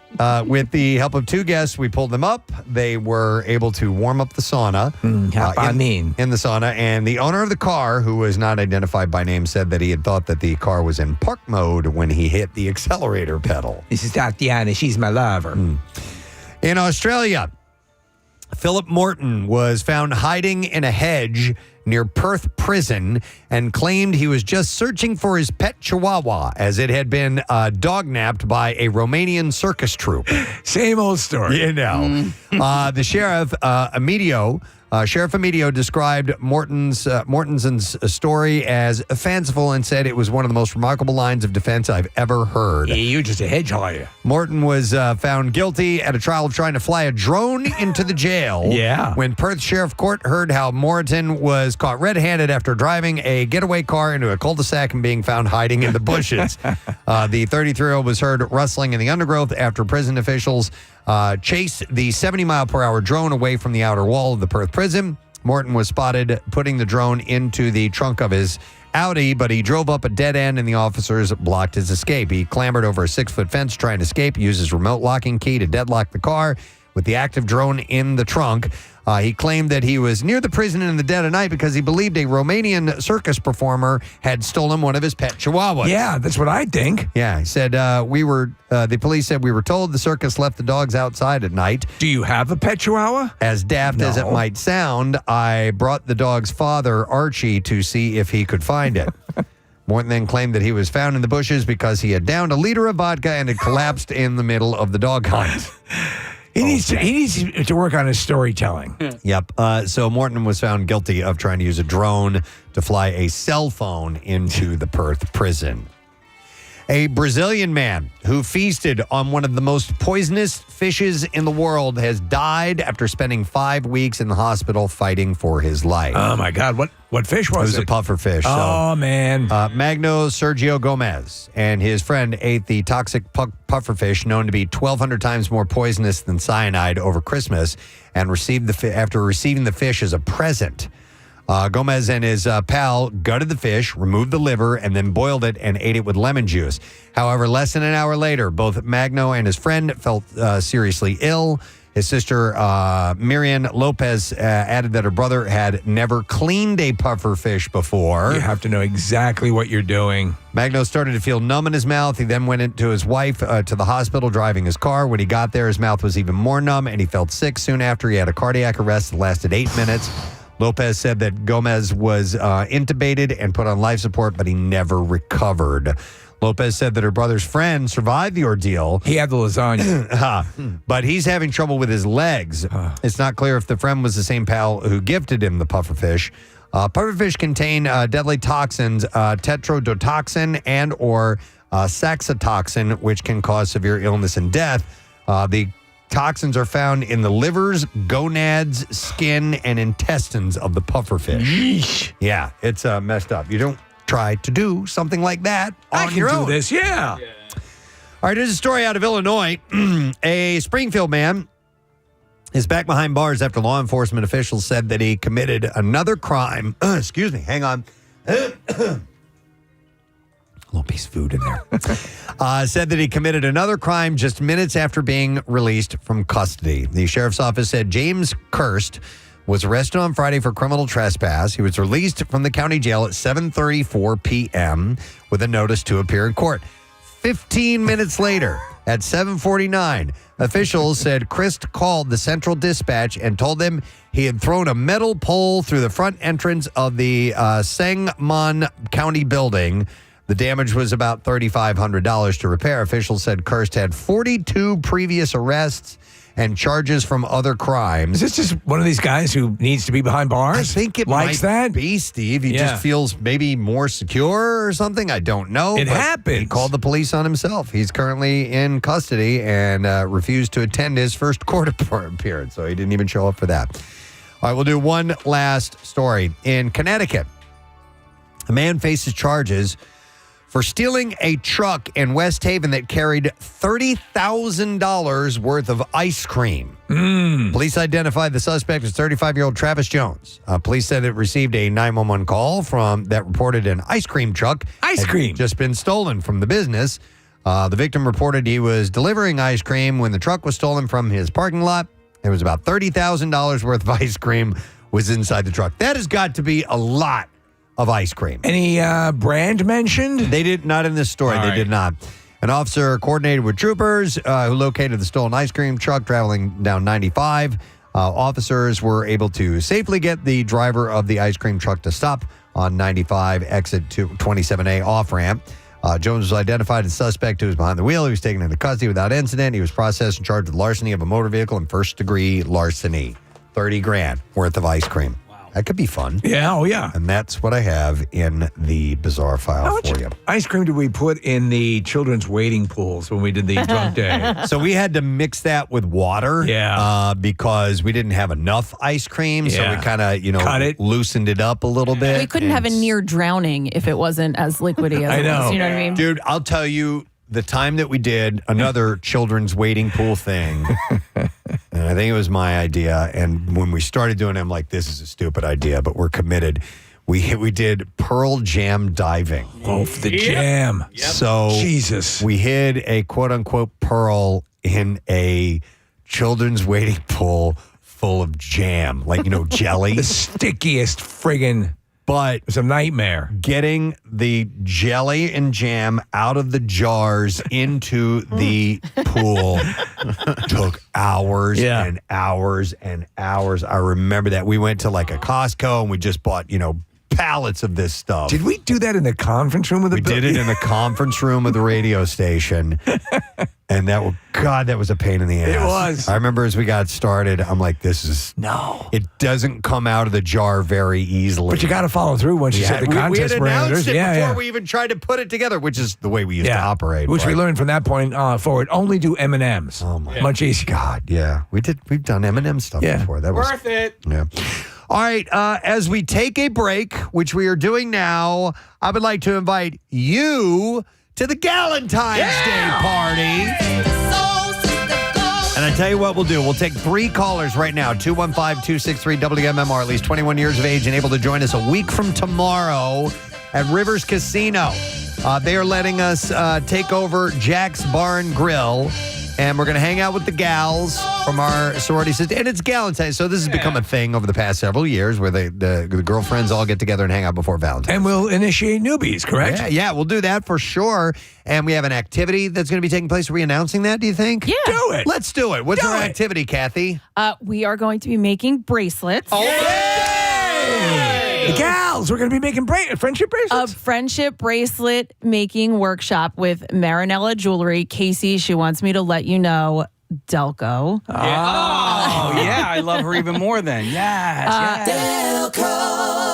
Yeah, Marinella has been making these beautiful bracelets for years, and she actually worked with us for the Bitch Box. So anybody that came out to a Bitch Box event when we were, I forget where we were when we did the event, but you all got bracelets of hers. So you're actually going to be making your own. Comes with a little Galentine's Day charm on it. So nice. Yeah, it's going to be awesome, and she's great. Excellent. So we're Just the excited. gals and us. Yeah. The gals and us. The first drink's on us, and there's the happy hour buffet. So we're going to have some cocktails, little snacks, make some bracelets, little activities. Do a little gambling if you want. Yeah, absolutely, man. We'll be right there at the casino. So we'll get the invites. We have more. Like I said, we're about roughly a week away, a week from tomorrow. So we'll have more opportunities for you to get on board with us. We're going to take a break, and we'll be right back. Stay with us. On 93.3 WMMR. All right, thanks, Kath. We're less than a month away from Cardboard Classic. Just a heads up. I know you know about it, but we just want to reiterate how much fun this event is. Oh, my God. We invite you to be a part of it. It's presented by Springfield Mitsubishi, and we are headed back for year number 2 at Montage Mountain, just around the Scranton area. And WMMR.com. You get all the details right there. Sled registration is taking place. I think we're full on the fastest sled competitors. Yeah. But there may be room for the other categories like best design. We also have best Tito's handmade vodka sled. We got $1,000 that's up for that. And keep in mind, there those ones. There are fewer of those. Yeah. Usually the sponsored sled, and so therefore better chance at winning if you go with that theme. It's true. And we also have $500 for the fastest sled. So we have the favorite fail. We'll have a prize for that as well. And keep in mind that March 1st and 2nd is Mountain Fest at Montage. Collective Soul performing at 5 p.m. on Friday. And then Saturday, the 502s at 2:30. OAR headlines at 5 p.m. They're doing, fireworks and all kinds of stuff. Concert tickets and VIP packages are on sale now. So just check WMMR.com and join us, please, at Cardboard Classic. We'd love to have you there. If you weren't there last year, then this is 2.0. This is like, you cannot believe the quantum jump forward. Location, presentation, everything is awesome. Yep. All right. I think it's time to do Totally Presbo. Yes. Totally Presbo. All right. So I saw this story that I wanted to present to you guys. Totally Presbo. Can we do that one more time? It's time for Totally Presbo. Totally Presbo. This is unique. Kathy, do you ever use babysitters or you pass? Yeah, you still maybe every now and then? Not really anymore. Like more so family members. But I mean, friends. I did for years. This is a great idea. A mother out of Missouri, her name is Katrina Ivan. She had the idea of giving her babysitter optional chores to do while also sitting for the kids. And So like a house cleaner slash babysitter. The idea has gone viral, but they're optional. So she says this was what she had said to the babysitter. She wrote a note. It said, "You are more than welcome to hang out and watch TV all night, but if you want to make some extra money, these jobs are up for grabs." Oh. And then she wrote $3 to vacuum the couch, $10 to organize the toys, $15 to clean the refrigerator. $20 to take care of my husband. That is that's a great idea. If it's financially reasonable to the person you've hired and they're like down with that, why not? Yeah. The question would be, are they good at those particular chores? You know? I feel like a babysitter needs to at least, the house needs to be exactly how it was when you left it. In order. Yeah. Yeah. So if you still have to have the same kids that you had when you left. Yeah, no, but if you left them a relatively clean house, and I know how kids can be because I had 3 of them under 5 years old, they can kind of tear things apart. But that all happened under your watch, right? Not mine. Yeah. At least get stuff back in order. Mm-hmm. Or like the dishes too. Like if you used dishes while Yeah. you were babysitting, those should be cleaned up. Clean them. Yeah, I agree. She noted that she planned on doing those particular chores herself if the babysitter declined. So it was kind of like a win-win. I can just kind of, here, if you get to this, you get to it. That's great. You don't have to, but if you, we'll add a little extra money in there. I If think you it's don't brilliant. have kids, can you hire a babysitter and just offer her to do those jobs? Yeah, that's a good idea. Look, I don't have kids, but if you clean the fridge, Yeah, I'll yeah. give you $15. Can you do painting? No, that's great. Especially if you don't, if you don't have the wherewithal to hire someone to be a cleaner or whatever, that this gets a little bit of that done. I think it's a great idea. Listen, my cat needs suppositories. Could you do that? It's thinking outside the box. I like that idea. I only babysat like once or twice when I was a kid. I guess I did a pretty crappy job. Did you lose any? I didn't lose it. Well, okay, almost. Yeah. You still have 2. Now, Did you I was really? I was a little kid at the time, so Well, they this should was have had you not babysitting. babysitting. So I was probably, I was in like 2nd grade or something. No, like that. that's So- ridiculous. Well, here's what it was. The parents didn't like leave for the night or anything like that. They were right around the corner at another house, and they just wanted me to stay with their younger kid and watch. And so right around the corner from the house was this public pool. And so we had walked down there because all the kids in the neighborhood would go down there, and that's where his parents were. And when it was in the summertime, and I'll never forget this, across the street, the snow cone man came. Snow up. cones. Oh. In the vehicle and everything. They're delicious. And I ran across the street to the snow cone man. Right. And I told the kid to stay right here. I'll be right back. I'm like, stay right there. I'm going to run over there. And I ran across the street. I go across the street, and then he runs out into traffic. Oh, my God. Preston. I know, dude. Preston. Dude, I was in 2nd grade. Don't even with me. Uh-huh. I did something very how similar. How old was the kid you were watching if you're in second grade? Probably a kindergartner. Oh, my God. Yeah. Stay here. Kid could have died, man. It would have been a life-changing event for me. And the kid. Well, maybe. No. It would have been a life-ending event. It would have swerved around the kid. Remember, I lost a horse when I was babysitting. Yeah, an entire horse? You babysitting a horse? Their horse got out, and I sent the 6-year-old to go get the horse because I was like, I don't know what. I was like, I'll get in the car. You go get the horse. And then we got the horse, and I had my car. I was like, wait. What do we do now? What do we do now? Yeah. And I'm like, I can't leave her. It was like a complete nightmare. I ended up having. She was 6. She's like, I got it. I'll take the horse back. Wow. She walked through the neighborhoods with the horse back to their Do you farm. think we can get Diablo in the back seat? Tulsa. Her name is Tulsa. Press, I didn't know you were supposed to look both ways, I guess, because it's the same thing. We were at the Triangle Park in Rutledge, and me and my cousin had to go to the bathroom, so we went to go run across the street to go pee behind a bush somewhere, and I didn't even look. Basically, Preston, I just counted to 3 and just ran, and there were cars coming. I didn't even think to look both ways. I was like, oh, you just got to count to 3 and go. Yeah. So I didn't even know how old I was. I maybe was like... Ursinus? I think I just graduated college. Dude, I think back of that. I think back when the kid ran across the street, as it kind of triggers me God. now. I'll terrifying. It's almost like a minor little shock that hits my system. Like, oh, that could have been so bad. Yeah, that could have been so had bad, to and it fled. wasn't, but it could have been. And You would have had. It still scares me. You would have to have just left at that point. You get your luggage and leave. And second grader, you got to get out of there. Yeah. I actually got any babysitting he's done. I babysat my cousins. My cousins are like a half a generation younger than me, and but one time I babysat them. It was all of them essentially. It was like 13 of them, and it helped seal the deal. There was a girl that I liked that I had let her know my intentions, and nothing had happened yet. She wasn't one of the people you were babysitting. She helped me babysit. Oh. And then when the night was over, she and I went out, we grabbed a sandwich or whatever, and then when it was time to say goodnight, she was like, I just had such a great time with you today and seeing you play with those kids, blah, blah, blah. It's a home run, isn't it? She kissed me. See, she straight up kissed me. She saw that you had the makings of a good father, and that you were responsible. Yeah, and then about a month later, she broke my heart. Broke your heart. Yeah, she started dating the father of the kids. Well, he was, stable. He had, he has a little bit more going for him. Wow. I don't think I ever babysat. I mean, my younger brother, perhaps. That's keeping an eye on your brother. That's it, but not technically babysat. Right. Okay.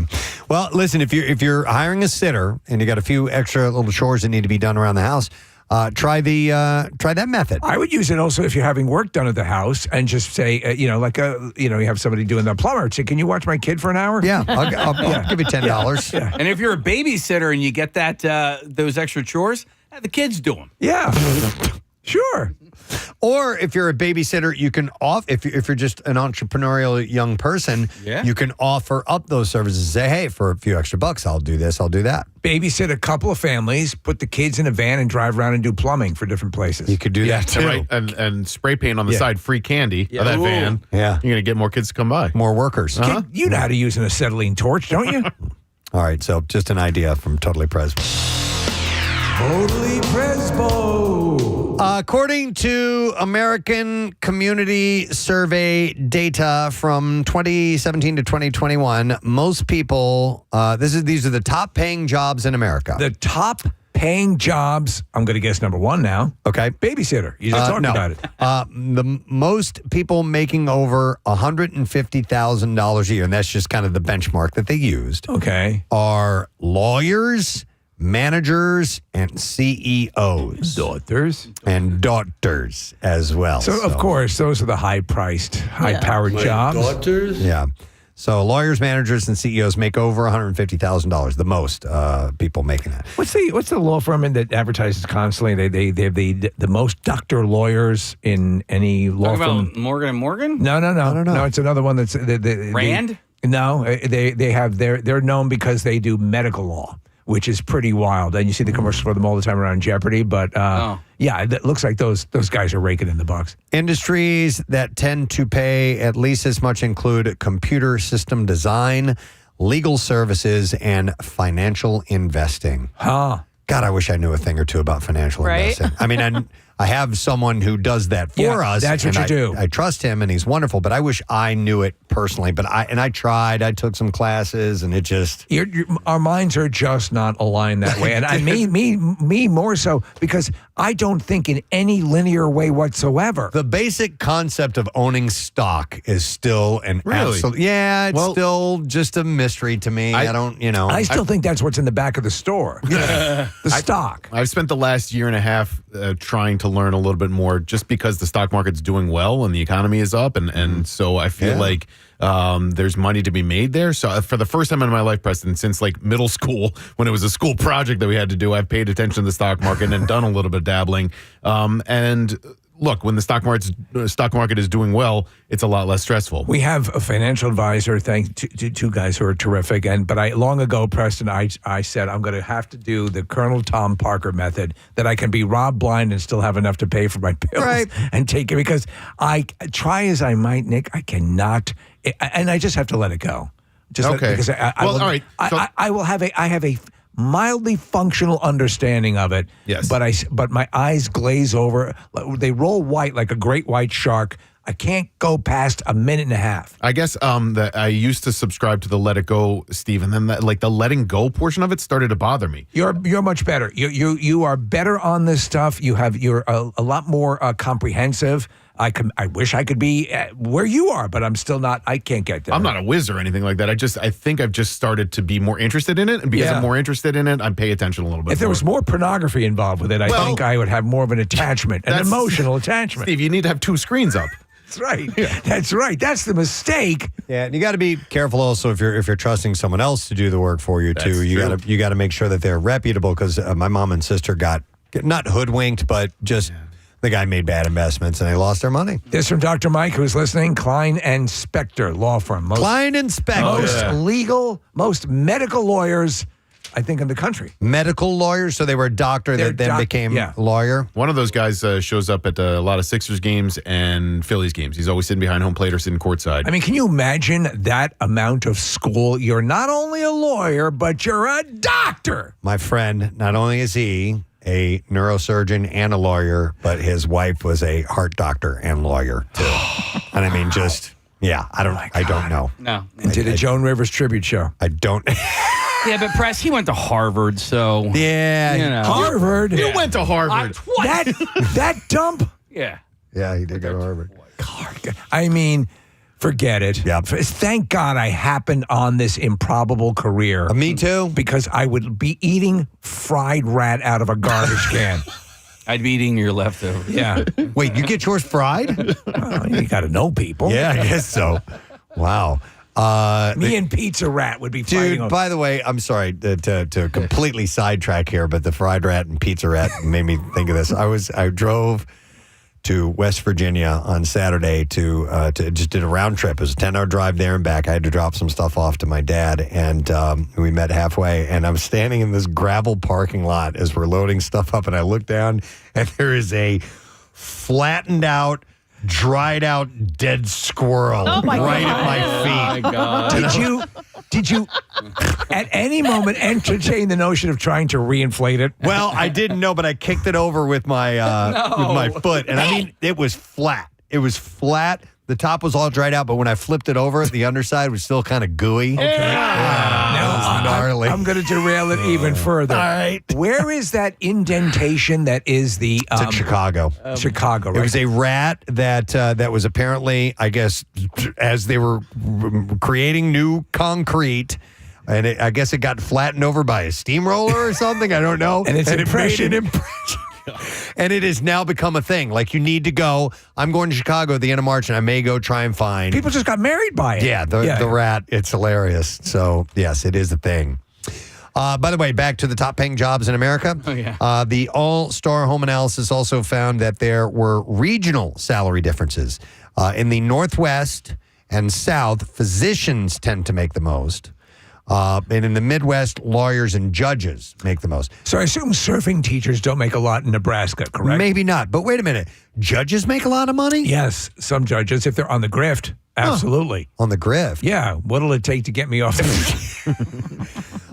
judges are an appointed Or an elected. Some are elected. Some can be, depending on where you are. Yeah. I never really thought about salary. Doesn't mean that they don't make money. Yeah. Well, they're the lawyers and Well, my cousin was a judge. daughters. Yeah, my cousin was a These are judge. my lawyers. And I listen. I don't know exactly how much he made, but I feel like he made more as a lawyer than he did as a judge.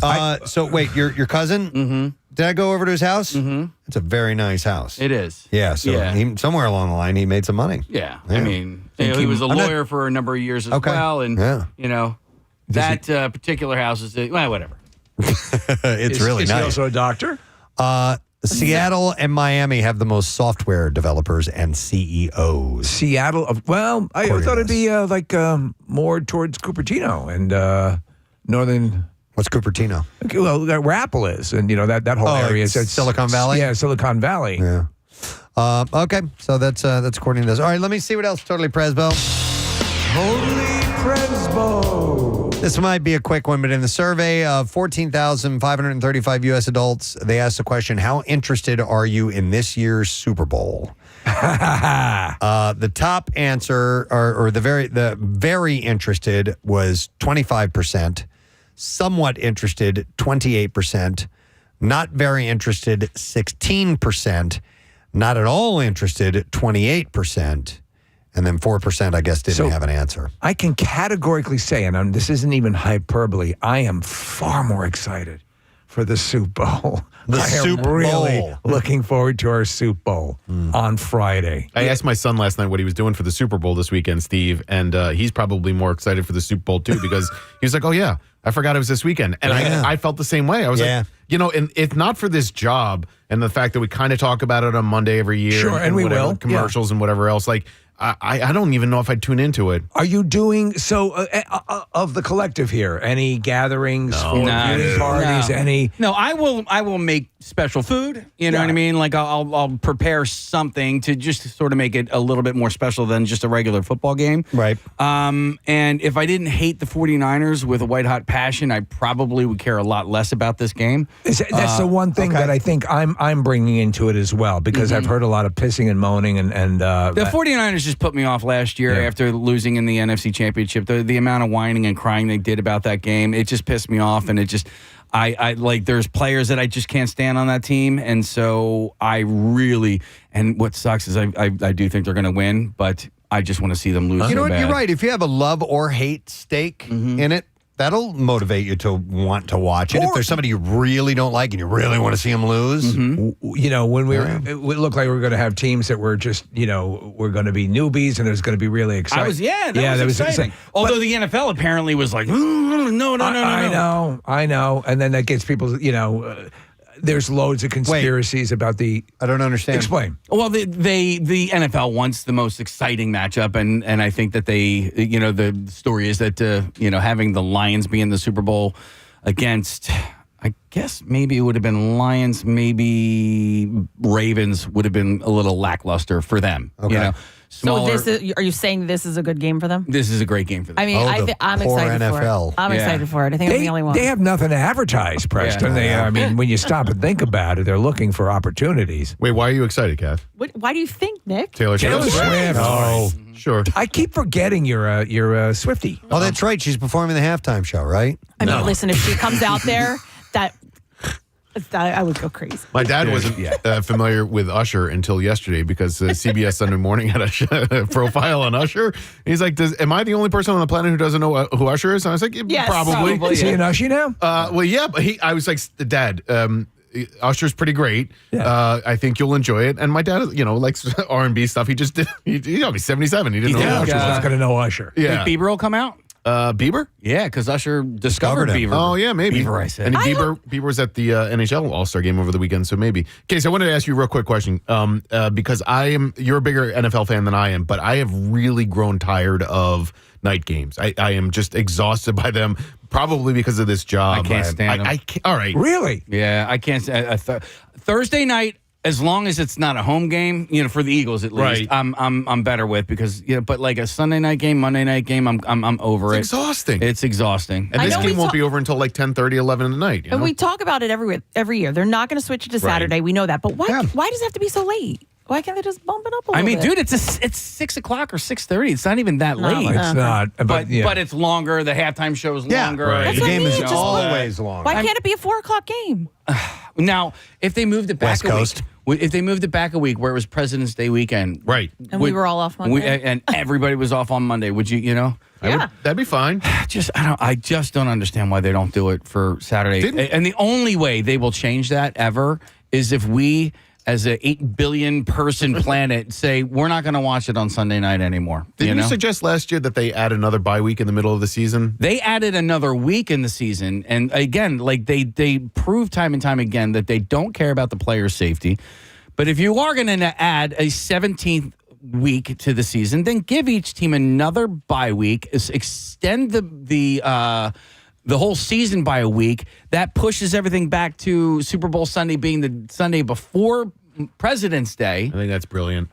So if you got to keep it on a Sunday, then do it that way. Yeah. To piggyback on short sports chat here real quick, a little bit later on, we're going to have Meg Kane, who is the host city executive for Philadelphia Soccer. Yeah. FIFA is, coming to the U.S. and they're going to be playing in Jersey and they're going to be playing a few spots around here. They're playing a championship game at MetLife Stadium, and then there's going to be 6 matches at Lincoln Financial Field. We're going to talk to her about that. But I was looking at an article this morning.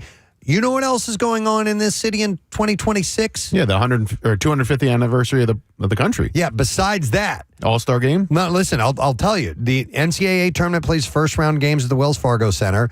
The World Cup happens, then the All-Star game, and then the PGA Championship is going to be at Aronimink. This is all in 2026. And that's not a coincidence. It's because of the anniversary of the country. 250. And it's all at the same venue on the same day. No, that's not true. No? That would be awesome.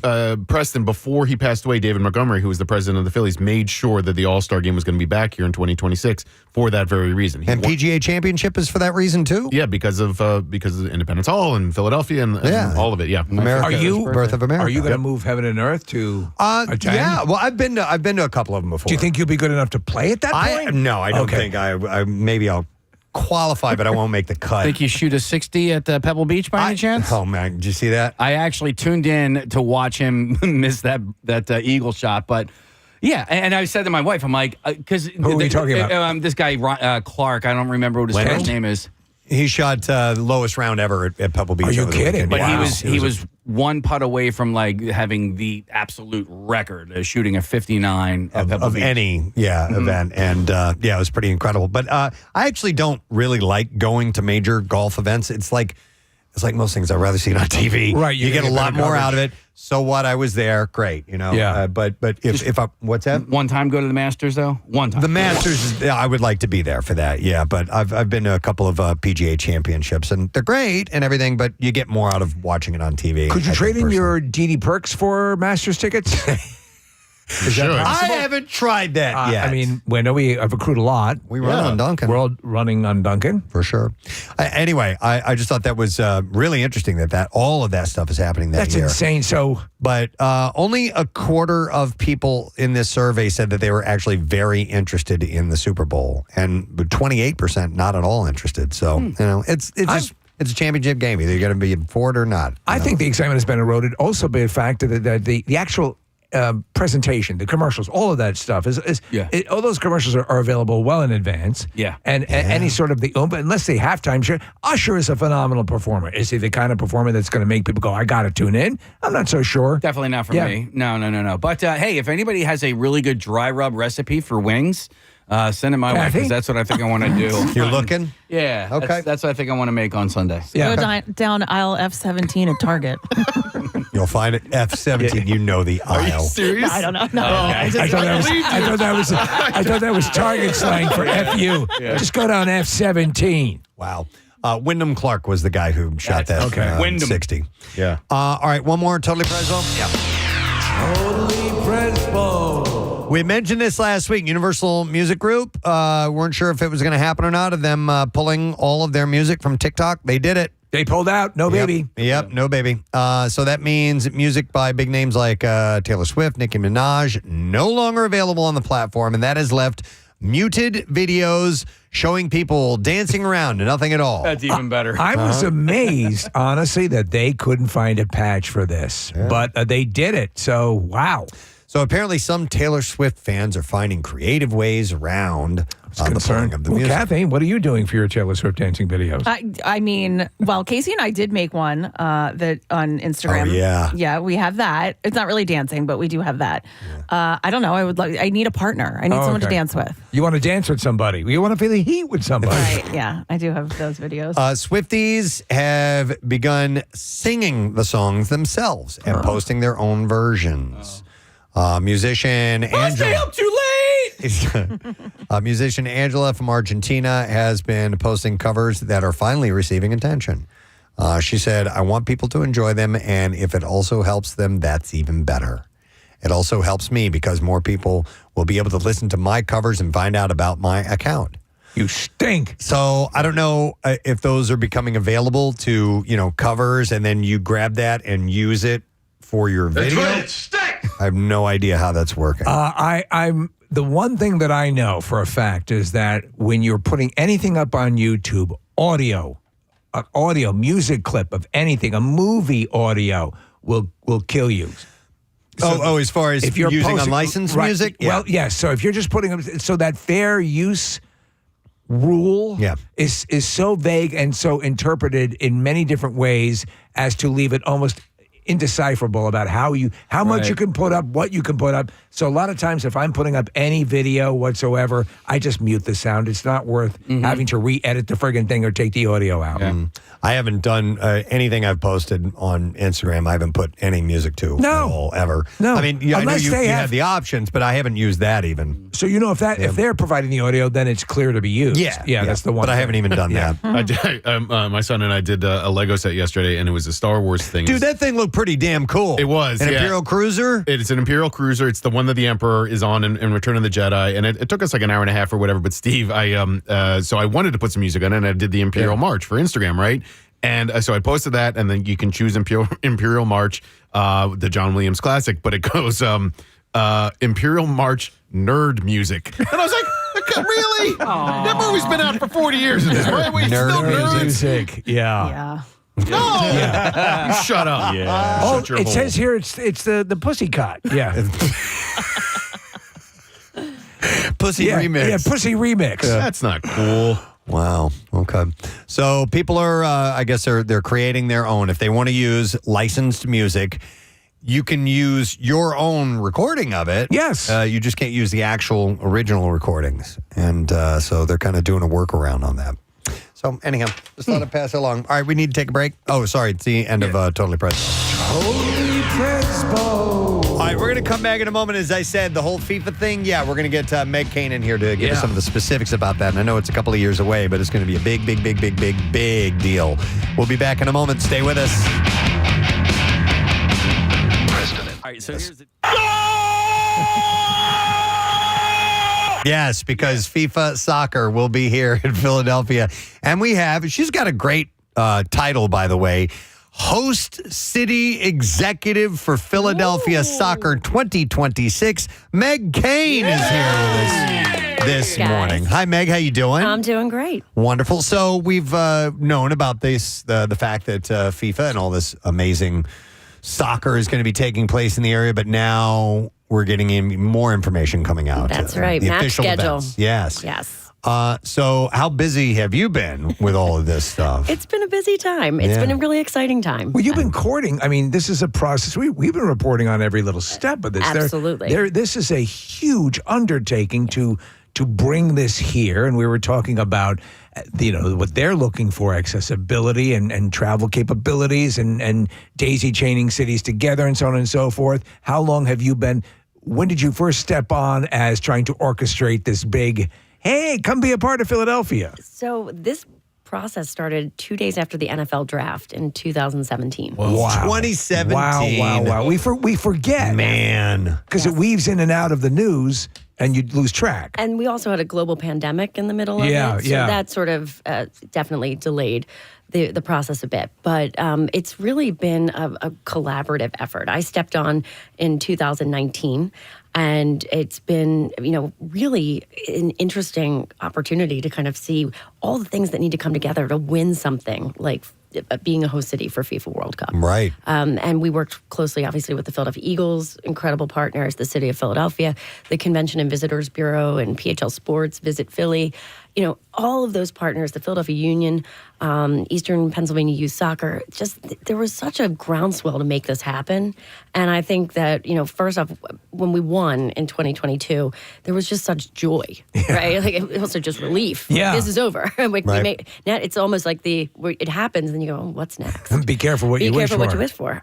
And, the last couple of years has been really about working with FIFA. And, of course, it's been a unique time. They were in Qatar, Australia, New Zealand for the Women's World Cup. So it's really our turn now. And so we're starting to see an acceleration in that process and in all of the work that has to get done. The U.S. hasn't hosted since 1994, and the format has changed a lot since then. There's more teams. I think the most teams ever for 2026, right? That's correct. And 48. My brother got to go with my grandfather to see the semifinals in the Meadowlands back in 1994. It was Italy versus, I think, Romania. Anyway, it was like a memorable experience for him for his entire life. And then the finals that year were in Los Angeles. This time around in 2026, the whole format's going to be different, right? The finals are in upstate. In the Meadowlands this time around. Yep, MetLife Okay. Stadium is going to host the final. New York, New Jersey's joint bid won the final.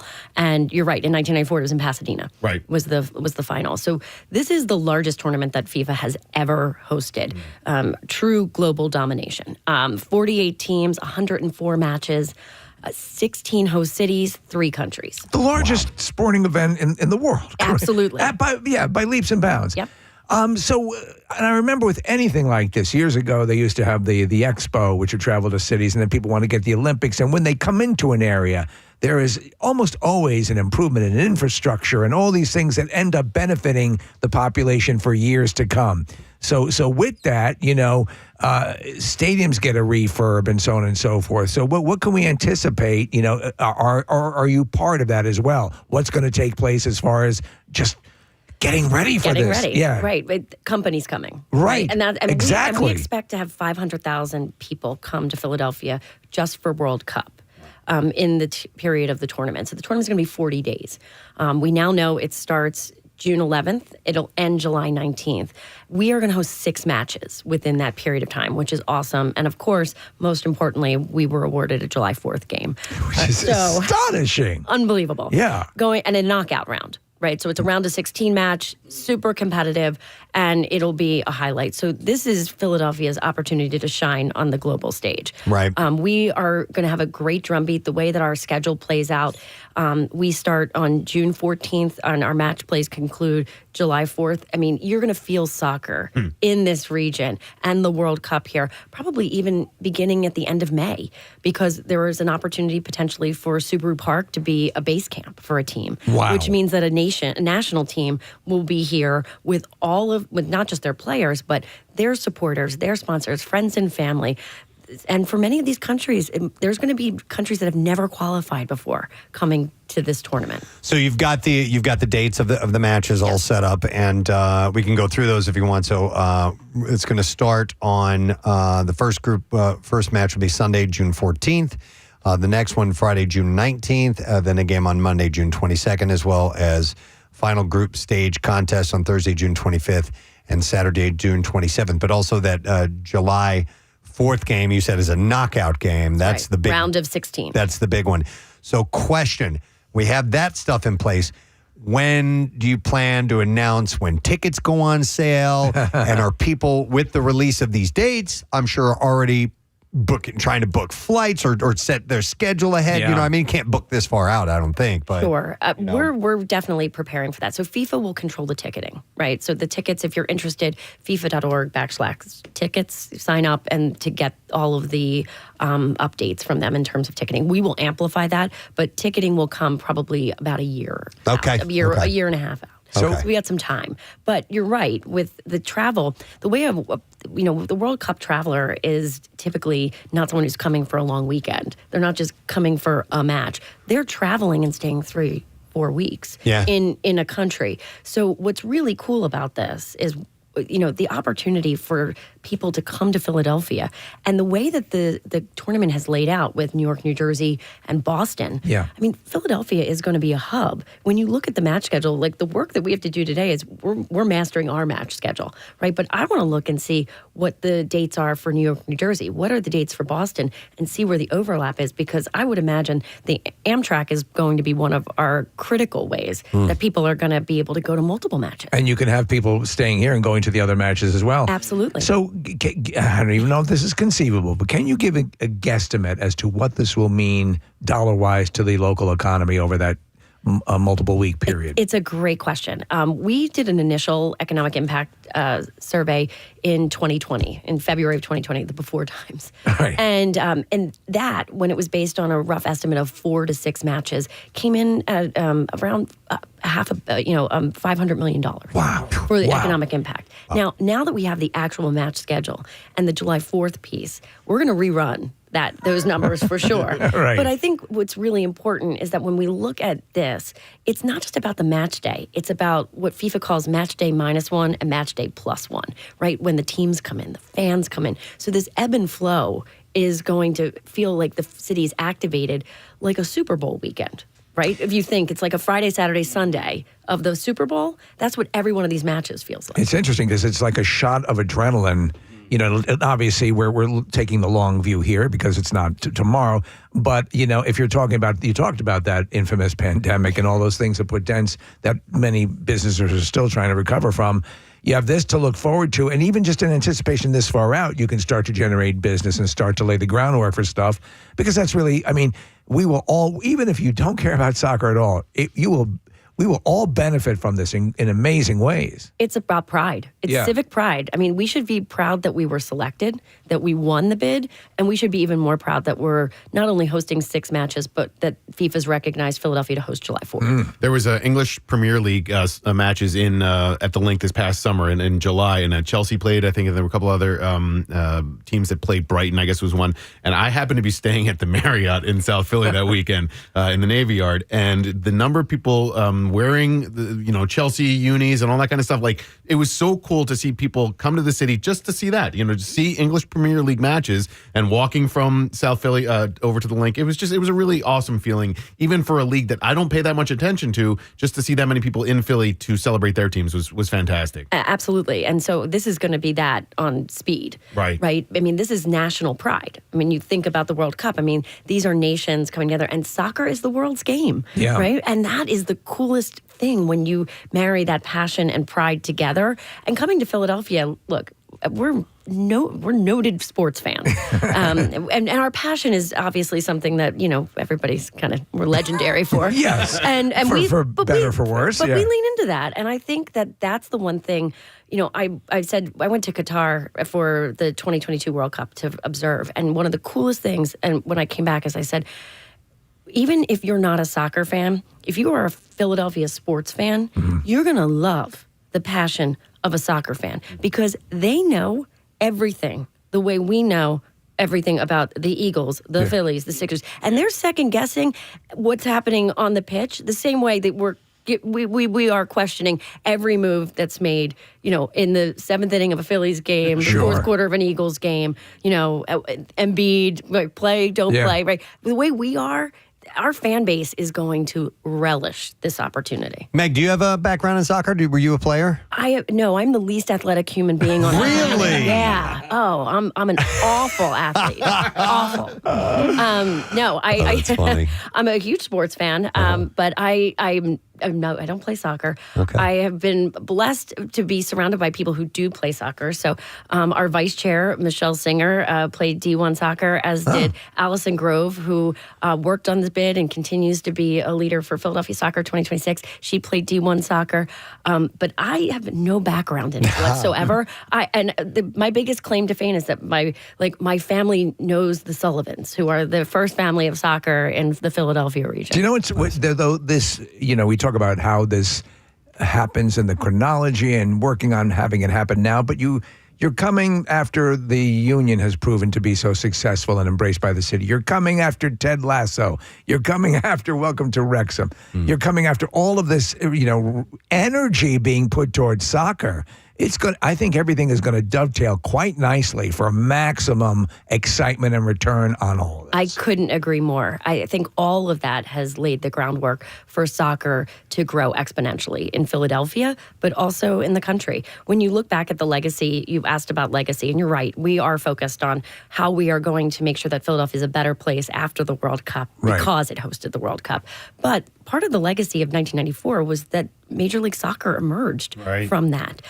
Youth soccer skyrocketed in popularity, 30% growth right after 94. I think you could see double that. Yeah. It's going to be incredible. Exciting. It's very exciting stuff. And so, kind of keep an eye on the calendar, kind of plot that down the road. I know it's a couple years off, but it'll be here before you know it. Absolutely. And like you said, about a year and a half out, ticket information, things like that, it sharpens in a little bit more. But keep this on your radar because you're going to want be fun. You're going to want to be around for this. So. Absolutely. Excellent. Well, thank you, Meg. We appreciate you sharing the information. Good luck with everything. You got a lot of work ahead of you. Thanks. I appreciate it. We're looking forward to it when we're ready. Meg Kane. The host city executive for Philadelphia Soccer 2026. Wow. Meg will come in on a stretcher next time we see her. Yeah, that's going to be, I was trying to think of how what is going to be done between now and then, like improvement wise in the city and stuff, just to get ready for something like that. Or remember when the X Games came, or when something like the national conventions when they come and the whole media circus and everything is on top of it. They always try to make improvements in roads and things like that and get ready all the time. Yeah. If we've ever been able to pull the trigger on that 900-foot Preston and Steve statue, right? I think now's the time to really get that going. So, Nick, is there anything else besides? So we got the All-Star Game. Because of the Super Bowl. The Super Bowl. No, Yes. what do you call it when it's 250 years? I didn't know until just now. Wait, I looked it up. It is called the semi-quincentennial. Yeah. Okay. So it's the 250th birthday. Isn't that when Aaron escapes in women's ladies' parts? That's a That's a queef. queef. Oh, I'm sorry. No, semi-quincentennial, the 250th birthday of the US of A. Semi-quincentennial. Yeah. So Philly's just going to be mouthy. nuts that year. I mean, it's just going to be a lot going on. And to have the All-Star game, to have the World Cup, all of those things is going to be really cool. And then Preston mentioned, what is it, the US Open? PGA Tour. Championship. Yeah, okay. Yeah. Agronomy. There's going to be a lot going on that year. And you'll love it and curse it, but when you are in a city where this sort of stuff is happening, it is exciting. And it's and just embrace it. And as you said, keep an eye on the calendar, because I didn't realize that the planning for this had started back 2017. Yeah. Nuts. All right. There's something I wanted to pass along to you, and I think this is important. Apparently, Alzheimer's can develop from picking your nose too much. Why are you guys looking at me? I sent Preston the story. I wrote at the top. Yeah, I know what you're thinking. Yeah. I mean, as a child, we were told that if you picked your nose, your brain was going to cave in. This is actually Turns out they were kind of right. Well, and probably for the reasons you would expect. So if you're to take a guess as to why it might perpetuate Alzheimer's, it's sort of obvious. By the way, Casey, I'm a fellow nose picker. Yeah. I'm a little more discreet than you are about it. So Casey's an unabashed finger up the nose. The League of Extraordinary Nose Pickers. Yeah. So, back in the day when you were a kid, picking your nose, it was like social suicide. I had a method on picking my nose in, let's say in class. Yeah, so you wouldn't notice it. So I had to take my glasses off. And then you pull a fire alarm. What I would do is I would basically like I was rubbing my eyes like this, and then this little finger right here would kind of creep in there. And you would hide with the other hand. Dude, that's straight up David Blaine stuff. Right? I commend you. Yeah. Nothing in my hands. A review Except a boogie. of dozens of published studies in the mechanisms behind neurological diseases has collected strong evidence that people who frequently pick their noses are at a higher risk of developing Alzheimer's disease. The new report, compiled and written by researchers at Western Sydney University, was published in the journal Biomolecules late last year. Oh, great centerfold of that. They wrote, neuroinflammation in Alzheimer's disease might be partially caused by viral, bacterial, and fungal pathogens entering the brain through the nose and the olfactory system. Okay. So this is sort of, for years you've sort of known, and they've said about that, the nose is the gateway to so much. And then that, Preston, we since recently learned in the past couple of years, what is the triangle of death on the face. Yeah. By the way, nose picking has a medical name, a medical term. Rhinotelexomania. I'm a rhinotelexomaniac. Yeah. It introduces germs into the sensitive nasal cavity that cause inflammation in the brain, which has been linked to the onset of Alzheimer's disease. I don't listen. Even before this study, I didn't have high hopes for my mental state in years to come. Yeah, me So either. you took a what the hell attitude? Well, I'm just. I feel like the damage is already done at this point. But you know what? I would say this again. I've mentioned many times the Neumann, the nasal rinse. That is always a good thing to rinse out your nose and to get that. Now, mind you, this study isn't saying you pick your nose once and your brain is going to fall out of your head. Right. It could lead. It could lead to. It could lead to conditions that might exacerbate it, but it's not like it's a done deal. Pick your nose twice, shame on me. Yeah, exactly. Over 6 million people are living with the neurodegenerative disease, Alzheimer's, predominantly affecting those age 65 and older. Scientists still aren't precisely sure what causes Alzheimer's disease, but in the brains of patients, they have observed a buildup of protein called tau, spelled T-A-U, which is associated with the body's immune system. The body's immune response. Okay. When immune cells are triggered by invasions too frequently, researchers believe that stress on the body in the form of inflammation can lead to various diseases. Authors of the latest report showed support for this theory, suggesting that shifts in the nasal environment caused by an overgrowth of germs could be the source of chronic mild brain infections. There is data to suggest you could counter this by picking your butt. Okay. And that it would serve in a different direction. You can't pick your butt and then pick your nose. No. That's bad. No, and it's just bad manners. Yeah. Such infections, by the way, speaking of the mild brain infections, can exist seemingly without symptoms on the outside, but may cause inflammation below the surface, leaving behind harmful plaques of protein that contribute to the development of neurodegenerative diseases, including Alzheimer's. It is such a horrific disease that just robs you of the person, the person of themselves. My mom does not have Alzheimer's, but she is experiencing dementia, and it's very strange. Yeah. Now it can manifest in a lot of different ways, and so my mom doesn't have like real stark memory problems. Like she doesn't not remember who people are. That's one of the big things when you think of Alzheimer's. Is like, do they even remember who I am anymore? It's not that at all. She just has delusional things that they don't make any sense. Believes certain things are true when they are not. And that whole thing is, I found out, is a crazy mystery too, and diagnosing stuff like that. There's not like a blood test. There's not a thing. Yeah. It's like after a while, it's just like, you're starting to experience dementia. It's very weird, man. It is. I mean, the brain and all of the things associated with it, for as much as we know, there's still the anomaly. Did you guys see that commercial? I forget what it was for, but it was the mother's suffering from Alzheimer's, and the daughter takes her on a ride in the car. Yes. It's like a Chevy commercial or something. I was crying my eyes out. What happens in it? She is able to trigger some of the mother's memories by taking her to places where she'd been when she was younger. Right. And it's a really well done, heartwarming commercial. And the mother recognizes her for a brief period. I think it's a Chevy pickup truck. And then the mother races in the rat. And you can only do that in a Chevy pickup truck. No, no other car will work. In fact, the other cars will exacerbate the issue. Make it worse. Yeah. They'll scream it even if a competitor. Don't do Ford. Don't do this in a Toyota. Yeah. Oh, man. Yeah. This is the commercial. Yeah, we're watching a little clip of it. I'll have to check that out with the audio. I'm sure. Listen, there are some commercials that they get you. Yeah, they do it just right, and you'll be a blubbering idiot. Jack's selling for less. I mean, come on. Jack doesn't have to, but he does. He does. Yeah. Well, Jack died a long time ago. I know, and that's the legacy. And that's what makes you really sad. No, it's true. But anyhow, back to nose picking. Yes.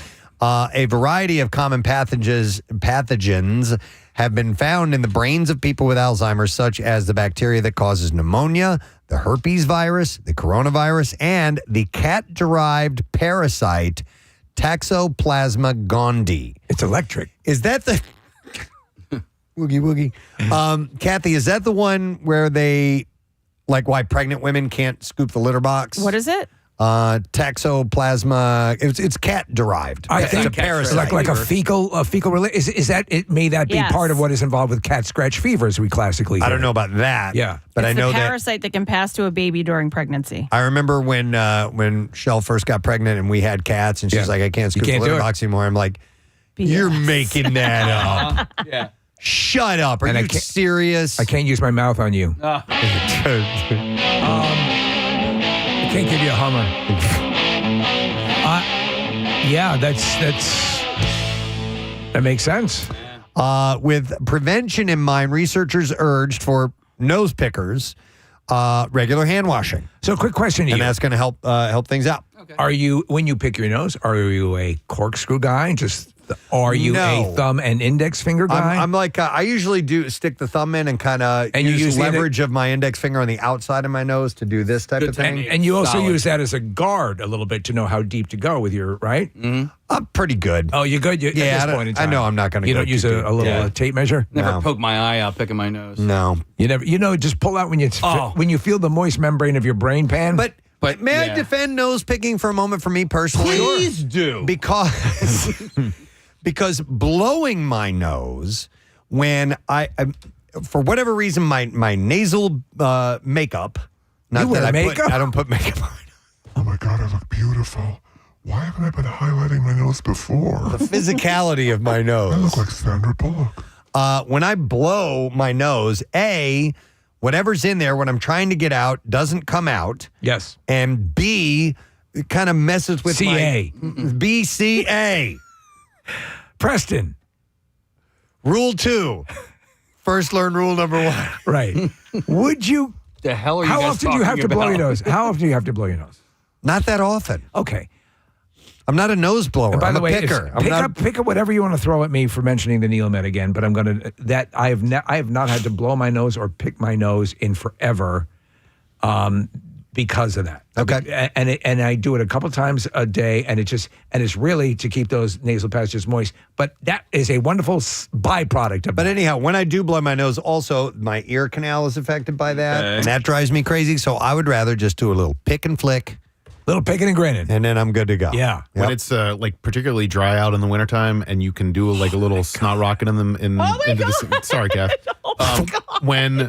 When you're able to breathe again because you've removed that from your nasal passage, it is such a wonderful feeling. It is a wonderful release. However, when I see someone blow a snot rocket it's repulsive. in front of me, like on the street, I will walk a complete block around. I'm talking about not on the streets. Yeah, like yeah. in the privacy of my own bathroom Yeah, somewhere, yeah. or in Kathy's house, in the car. on a cat. I only do that when that's absolutely necessary. Like this thing ain't coming out. But does that feel good? But snot in and of itself is that is I know. that is my kryptonite. Triggers you. Yeah. I can watch people eviscerated, no problem. But snot, like, forget it. It's a big cyclist thing. As you're riding your bike, I believe it. Yeah. Do that little thing. Oh, runners, they do it too. It's Yeah. anybody who can't or doesn't want to stop. When you're on your cycle, can you cramp like an owl does? Just squirt it out. I try to. My buddy, one time we were riding bikes and it was hilarious. And we were heading down a hill. And he was wearing, like real thin athletic shorts, and he pulled his Johnson off to the side and just peed Was peeing while he's without running? stopping. Oh, wow. It was impressive. It was Kudos. hilarious. Who did that? It was my buddy Roscoe back when I was in like 5th or 6th grade. It was hilarious. That's an Olympian move. But I will say, when you are picking your nose, like the skin or whatever on the inside of your nose is so tender that if you even just scratch it a little bit, you're like, oh man, here comes the nosebleed. Yeah. Do you pick your ears? I do, and I'll tell you why. Because Kathy's got to be loving all this discussion. I'm just trying to hang in there. I have. Don't worry, we'll get to the badge. I have psoriasis in one of the standard spots. Oh, that's true. Yes, for your ears. I've So heard about that. I get a little bit just on the inside of the ear canal. So I will. It's not wax. It's just skin, and so I reach in there and I pluck it out and the worst thing flick it is on Kathy's desk. Oh my God. I left you a little something. God. Left you a snack. Save me. me. You would quit so fast. That's it? That's the straw? That would be the sexual harassment file. She's not going in for the regular stuff. She's going, it's earwax. I've had enough. My desk. Hostile work environment. Oh my God. What do you pick your ears? No, okay. I use a Q-tip slightly moistened, and I go in a little bit. I don't do the rooting around. Yeah. I'm more, so to counter Alzheimer's, I'd pick my butt. If only they had a Neil Med for your ears. Well, they kind of do, actually. Yes. Yeah. In fact, Rochelle bought one for a little at-home kit that I used, and it's pretty wild. It breaks up a bunch of stuff and it comes out of your ear, and you're like, that was in me? Don't you hate when you're wearing, because we were over the ear headphones, and you get that tickle or something in your ear, and you can't. Yeah, can't get to it. Yeah, right. Yeah, it is the worst. I hate it. All right, we wrapping up? If you want, I think we got to wrap up. So, but anyhow, we were just making some headway. In solving we're not. That was the last segment. It wasn't totally Presbo. I just want to pass along to you. If you're going to pick your nose, wash your hands. Yes. That's what the doctors are suggesting. It's the least you can do. Or arrange for medical care now. Not getting all that all that stuff up in your nose. All right, we will take a break and come back in a moment because we got some bizarre file stories. No, this wasn't the bizarre file. We'll get to that when we return. And yeah, stay with us. We'll be right back. This and that's your traffic on 93.3 WMMR. WMMR presents Preston and Steve's Bizarre File. Brought to you by Liberty Safes, New Jersey. It's time to replace your bank safe deposit box with a Liberty Premium Home Safe at Liberty Safes of New Jersey in Bordentown or Mount Laurel. Online at libertysafesnga.com. We'll start with this. A man has been stung with some drug charges after he accidentally handed police a satchel containing what was believed to be cocaine during a random breath test of his door in Northwest Sydney, Australia. Oh, that's the wrong one. I need that back. Yeah, the driver of a white Mazda utility was stopped by the Highway Patrol for a random breath test when he was asked to produce a license. When the man handed over his license, the officer had allegedly felt an object attached to the back, believed to be a clear, reusable bag of white powder. That's my cocaine. When the bag was brought to the driver's attention, he allegedly admitted that it was a bag of cocaine. The driver stated that he had been using the drug during the New Year's Eve celebrations and forgot he had it in his wallet. The driver stated that he had not used the drug since. He was both breathalyzed and drug tested, returning negative results. Well, how about that? He was not fibbing. Yeah. Good boy. Police seized the drug, and the driver was issued a notice to appear before the court later on in March. An exclusive golf club in California was allegedly operating an illegal cannabis business. Investigators arrived at the AOA,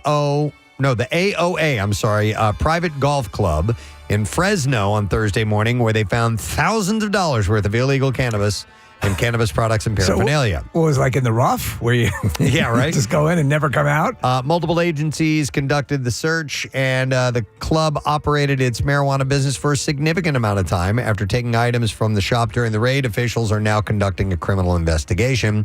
Though no suspects were taken into custody, the seized items may warrant a state or local arrest. The club's membership website has been taken down, but according to its Yelp page, the 24-hour private club featured a golf simulator, full-service bar, restaurant, events, and coaching. On this hole, I'm going to use a tire iron. Fresno, by the way, is the first city in California to participate in a program introduced by California Attorney General Rob Bonta that aims to crack down on the illegal cannabis businesses because, of course, it's legal in California. Sure. But like you said the other day, Steve, the illegal operations are starting to make an impact on the legal ones. They're exploding because they're underselling the legal ones. Yep. A 19-year-old man who was taking photos at a popular overlook in Utah fell to his death this past weekend. Jonathan Fielding had recently moved to Orem, Utah from Missouri and was hiking with friends when he fell. They were hiking near the Moonscape Overlook, a popular area that overlooks Utah's Blue Valley.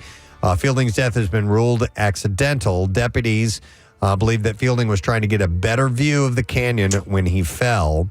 A relative, Rebecca Fielding, wrote on social media, "It was a tragic accident, but Jonathan should be a cautionary tale to anyone who hikes or does photography. Never trust the ground on the edge of a cliff. The rocks may look solid, the ground might seem like it will hold, but it is still an eroding, ticking time bomb. No view is worth your life." So, yeah. I saw a place, and apparently it's where they've had issues, where they actually fixed like a series of hooks in stone behind them with tethers, like that you could put around you. Oh, really? Yes. So that's maybe more. First off, don't risk it in the first place, but maybe other places could follow suit.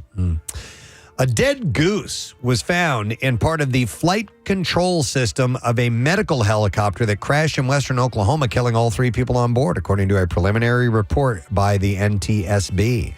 While it highlights that the goose's presence on board, the report stopped short of specifying a suspected cause of the deadly crash. The report notes that other geese were found in the debris field left by the wreck. A report on the crash's probable cause could take up to 2 years to complete. The helicopter crashed in a pasture west of Oklahoma City. So, I don't really think about that. Like birds and helicopters and how that might affect their engines. Flight. Yeah, it's crazy. All right, and then we'll do, let me see, maybe 2. We'll see how long this one goes. A Marietta man is accused of shooting 127 rounds at ninja-like people that he believed were after him. Was he, in fact, being pursued by ninjas? I don't know. It was quoted as ninja-like people. Okay. So, Richard... I'm not saying they're actually ninjas. Yeah. They're just similar to ninjas. Ninja-like. Richard Ray West is accused of shooting approximately 127 rounds from a .40 caliber handgun while under the assumption that ninja-like people were after him. That should take care of the ninjas. And it took place between midnight and 9:28 a.m. So he was popping off rounds all night long. Well, that's, ninja time, right? Yep.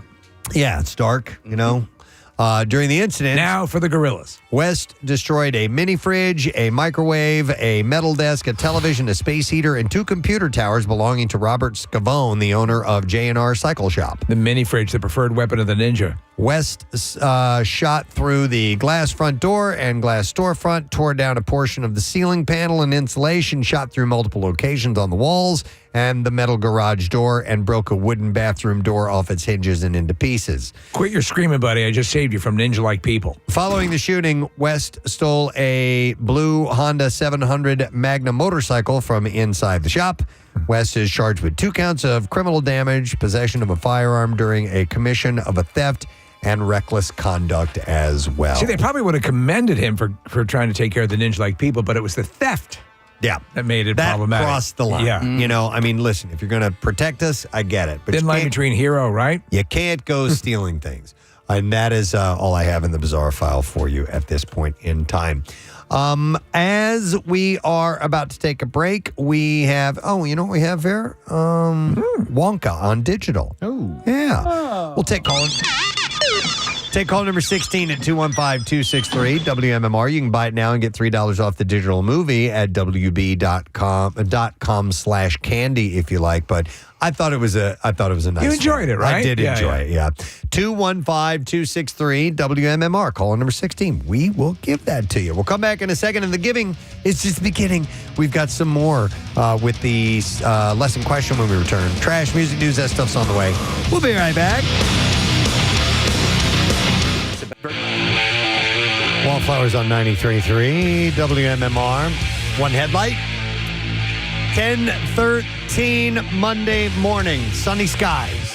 Temperature's about 47 degrees. Not bad. Yesterday was a beautiful day. And we get that for a little stretch here. Today, tomorrow, Wednesday, looking good. Actually, Thursday and Friday getting up to possibly mid-50s. How about that? Yeah. Not bad. We'll take it for this time of year. We want it to be cold, obviously, for the Cardboard Classic on the way, but we'll hang out for a little bit in this more comfortable temps. We're going to give something away. I had the lesson questions. I looked at them. Where are those pictures? I picked the one I wanted to use, and then I misplaced them. God damn it. Is it in the garbage can? No, I don't think so. The It's waste okay. paper basket? I think I remember it. In the garbage can. Thank you, Casey. I love you, man. No, actually, you know what? These are the ones from last week. Oh, okay. So Nick said... Wait, hang on. There's the other one. In the garbage can. You love There him it even is. more now, I love don't you you? even more. All right, today's lesson question prize. We have a free massage or facial from Hand and Stone Massage and Facial Spa. The question that I posed to you now is, what should you be able to trade in for tickets to the Masters? 215-263. WMMR. We're talking about all the sporting events that are coming to Philadelphia and going to, once-in-a-lifetime events.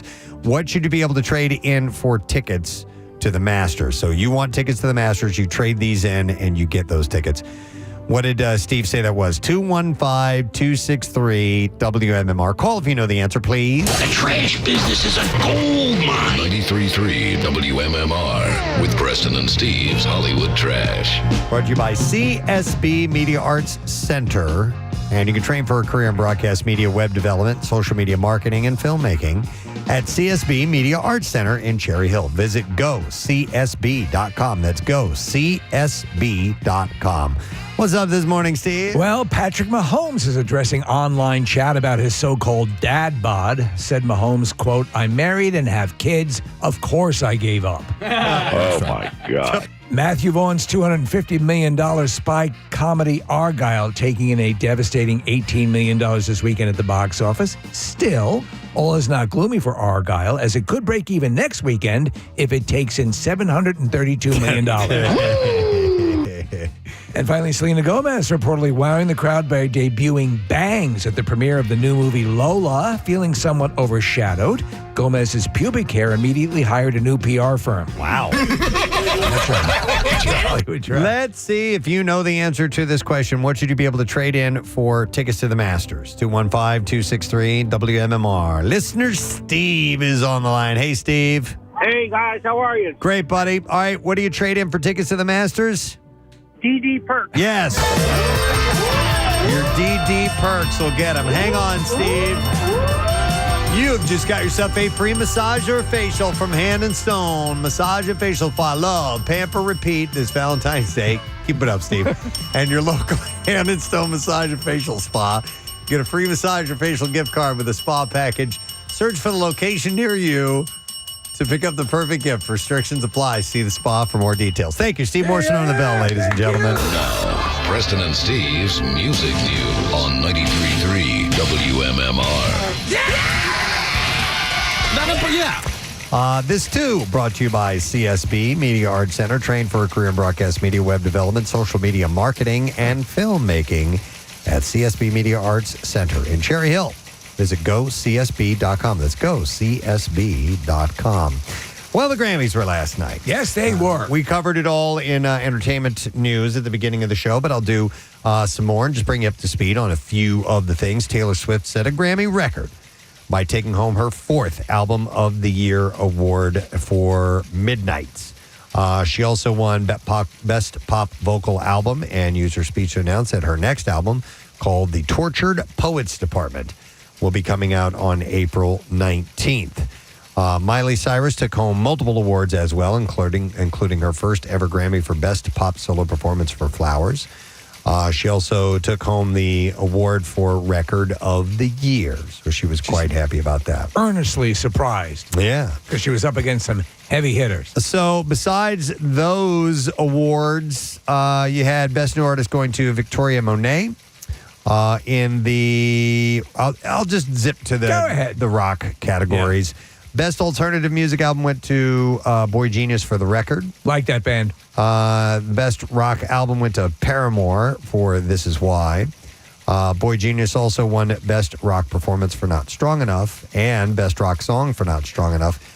And Metallica won Best Metal Performance with 72 Seasons. Did you know that Boy Genius has Philly ties? Yes. No. Yeah, I didn't know that until this morning, Steve. There's an article in the Inquirer about it. Yeah. And Lucy Dacus, is it Dacus is how you pronounce it? I'm not familiar. The first time I really became familiar was on SNL. Yeah, she lived here for a long time. She just moved away not that long ago, but they all met in Philly, the 3 members of the band, and that's how they when they recorded their first song, it was here. Oh. So they have a lot of Philly ties, which so is I think really cool. They kind of owe us an interview. Is that correct to say? That's exactly what I'm saying. I like Julian Baker a lot, too. She's a really talented singer-songwriter. Good She's on in the them. band, yeah. That's cool. Excellent. And Billy Joel did perform last night because we played that new song last week. And I didn't see it. I didn't hear it. You said it was good? It was good. Yeah. Billy Joel being Billy Joel performing the piano, the whole thing, and a little bit of an orchestra action. It came at the ass end of everything. They were building it up. They gave him a lot of love. And he seemed genuinely touched by the response. That's cool. Good for him. So the Grammys are in the books. There you go, friends. We'll move on to a couple other quick things.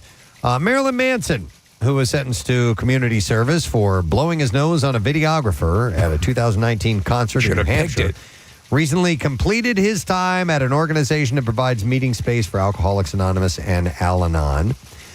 He spent 20 hours last month at the Windsor Club of Glendale, a California nonprofit that provides meeting locations for Alcoholics Anonymous and families of alcoholics to achieve a more meaningful life through recovery. A certificate of completion was filed by the Assistance League of Los Angeles with a New Hampshire court on January 30th. He had to file proof of his service by February 4th. So when you do that, when you do community service, you go and you show proof that you did whatever you had to do, whether it be pick up garbage or whatever, and then they issue the certificate of completion, correct? Yep, that's it. Manson, whose legal name is Brian Warner, pleaded no contest in September to the misdemeanor charge. He initially was charged with 2 misdemeanor counts of simple assault stemming from the encounter with the videographer. The second charge alleged that he had spit on the videographer was dropped. Last year, with his other legal woes, a California judge threw out key sections of his lawsuit against former fiancée, actor Evan Rachel Wood, claiming that she fabricated public allegations that he sexually and physically abused her during their relationship and encouraged other women to do the same. He's appealing the ruling. The judge recently ruled that Manson cover Wood's legal fees. His lawsuit filed last year alleges that Wood and another woman named as a defendant, Ilma Gore, defamed him intentionally to cause him emotional distress and derailed his music career, TV, and film. Several women have sued him in recent years with allegations of sexual and other abuse. Most have been dismissed or settled, including a suit filed by Game of Thrones actor Esme Bianco. And then lastly, Shinedown released a live version of their current #1 single, A Symptom of Being Human. Frontman Brenton Smith said, live music is such a part of who we are. It was recorded in Denver last fall at the final date of their tour. The song remains at the top of the active chart and is still climbing the alternative chart. And it also reached the top 15 on the adult contemporary chart. So they now have a live version that is available of that. Used to be pretty aware of the charts and what albums were doing well on the charts. And now I don't even know any. I don't pay attention to any of it. I never hear any besides you. I never hear it mentioned. Yeah. Like what's #1, you know? There really aren't countdown shows anymore, you know. What's his name? Casey Kasem. I'm trying to, because I died. That was the big one. I remember when, man, I used to listen to that every weekend without fail. America's Top 40. Yeah, Saturday morning I'd catch it, you know. Yep, absolutely. 2? At 2? You have the show on at 2? Goddamn dog dying. Can't follow a story about Ty Yellow with a dog dying? What was his name? Rags, or what was the dog's name? Oh, Snuggles. Snuggles. A little dog named Snuggles was accidentally fed into a wood chipper. That's still one of the all-time great. Would you please play In-A-Gadda-Da-Vida? Recorded meltdowns. Oh, it's great. Of all time, so. I literally want to kill you. Snuggles. I'll kill you and your dog. The hits get bigger as the numbers get smaller. There he goes. Just like my peanut. Oh, on with the countdown. Yep. Now, on with the countdown. On with the countdown. That's Shaggy, by the way. Yeah. Keep in mind. Great voice. Never lost the voice, too. Yeah. Remember, he had passed away, and there was. Oh yeah. And they were fighting. They were holding. Yeah. They were holding the body. Yeah, and then they weren't allowing his kids to see him, his Amazonian wife from Cheers. Yeah, she was keeping the family away from him. Loretta. But I don't remember if she was nutty or the family was nutty or it was a little bit of both. I think there was enough nuttiness to go around, but she was nutty. That was a wild man. That's Kasem. Yeah. My wife is crazy and my children are straight out of their goddamn mind. 2? And so a guy who's been on the radio for decades finding out that his show runs at 2 a.m. Jean Kasem. Nick just pulled up That's her, right. her IMDb. I want to see what her last credit was, Nick, if you don't mind. Holding my 2007. body hostage. She was on Shaggy and Scooby-Doo Get a Clue, so she was on that too. How'd she get that gig? Yeah, right? Yeah. They sued her for wrongful death. Wrongful death? Mm-hmm. Wow. She sat on my chest. All right, well, we could sit and talk about Casey forever. And everyone. One of the greats. Talk about it with your family. Sorry about that. We're going to take a break. We're going to come back. We're going to wrap up this radio program. Pierre Robert, the Casey Kasem of WMMR. That's right. We'll be here in the studio. Stay with us. I mean, it's Mammoth, WVH 93.3, WMMR. I'm sorry. I'm all right. The name of that song. Sorry. Sorry. It is 10:33, and we are coming to the end of our program for the day. Thank you for joining us. And speaking of thank yous, I would like to thank our one in-studio guest this morning, and that was Meg Kane. Yeah. Host City Executive for Philadelphia Soccer 2026, and she was giving us a rundown of the stuff we can expect. It's not till 2026, but FIFA World Cup and tournament matches and schedules and all that stuff starting to surface in the Philadelphia location, and dates about when those matches will be taking place are now available, and there's going to be more information coming. But that's going to be 2026 is going to be an insane year, and as Nick had pointed out, it's the 250th anniversary of the country, so Philadelphia is being spotlighted that year because we're the birthplace of the nation, and not only World Cup matches, but the All-Star game is taking place, the MLB All-Star game. Yeah. PGA Tour Championship is going to be here that year as well. And then, what was the other thing? I'm leaving something out. The World Cup? World Cup. game? I thought there was something else. There is something else. Yeah, there was. And I can't remember. Oh, PGA World Cup All-Star game. Yeah. Yeah, there was one other thing, too. NCAA has will be around that time as well. The first couple of rounds are going to be taking place here. So crazy. A lot of stuff, man. Whole lot of things. But thank you, Meg, for coming by this morning to share that information. Pierre Robert is here. He survived the weekend. Call me Casey. Yeah, man. The Casey Kasem of WMMR.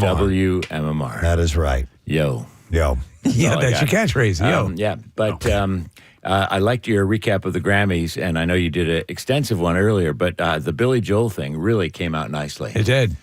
So I'll play that song soon. And the other thing, I was a little nervous, but the Joni Mitchell thing actually came off really, really well. I loved it. Brandy Carlisle has championed her. She had a brain aneurysm a couple of years back, and she couldn't speak for a while. Joni Mitchell? Yeah. Really? And so she was in very almost life-threatening condition, and she learned to speak again. And then Brandy sought her out and helped her to start singing again. Wow. So she was playing guitar. We talked about it earlier, but I mean, it was just beautiful. They had other musicians there with her. She was seated. She was shaking a little bit. She had this cane, but everyone was just, held in rapt attention. And, she had her classic phrasing as she sings. Right. I mean, that's one of the most beautiful songs, Both Sides Now, which she wrote, is amazing.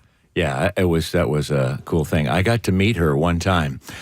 Graham Nash had a 60th birthday party, and of course he and her were boyfriend and girlfriend, and his wife at the time had rented out this entire bizarre motel somewhere in Central California that they took over for the weekend. And there was this party on the opening night at the bar, and all of a sudden an entourage walks in, and in the middle of it is Joni Mitchell. And Graham walks up to her and taps her on the butt and he goes, "I remember that ass." She was, and I said this on the air. There was the longest time where I'm like, what's this, a Joni Mitchell? And I forget what I listened to or encountered, but the switch was flicked, and I'm like, oh, now I get it. And now she's amazing. That was a very emotional moment for me. I loved seeing that. So there it is. Nice. Excellent. All right. Shall we get the letter? I do. All right. Preston and Steve on 93.3 WMMR. Now, the Daily Letter. And the Preston and Steve Show brought you today by the letter. Let's go for J as in Joni. That'll do it. All right. Yeah. All right. And we are going to have 5 all together. and we'll have a word, and we'll give away $500 from the Bagster. Yeah. Bagster is by far the most convenient and affordable way to help with your home cleanup. And you go buy it at any home improvement store, fill it, and simply schedule your collection, and it's gone. Clean it up with the Bagster dumpster in a bag.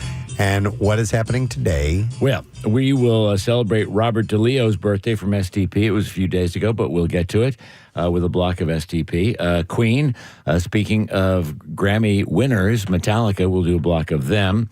We'll get to that Billy Joel song, as I mentioned. And today's the anniversary in 1975. Kevin tells us of Bruce Springsteen's legendary show at the Main Point, which MMR broadcast. Wow. And so we will play his incredible version of Thunder Road in its earliest stages, as I like to say, under construction. And it was then called Wings for Wheels. And you can recognize the melody, but many of the words have changed, and the whole construction of the song evolved to what we know it is as now. But we have the version from the MM Archive broadcast. We might even have it on vinyl. Awesome. So, Excellent. we'll see. All right, thank you, Pierre. And thank you to our sponsor. Today's program has been brought to you by Dunkin' Donuts. And Dunkin', the Preston and Steve Show runs on Dunkin'. Tomorrow on the program, comedian Kelsey Cook will be joining us. Steven Singer is stopping by tomorrow. Who's that? He's a guy who, he's a jewelry guy. Yeah. Why do they hate me? He is going to be coming by tomorrow morning, so we'll find out what he's got in store, and Tattoos Day and other things. That's it. We're done. Rage on. Have yourself a great day, and we'll see you tomorrow, gang. Bye-bye.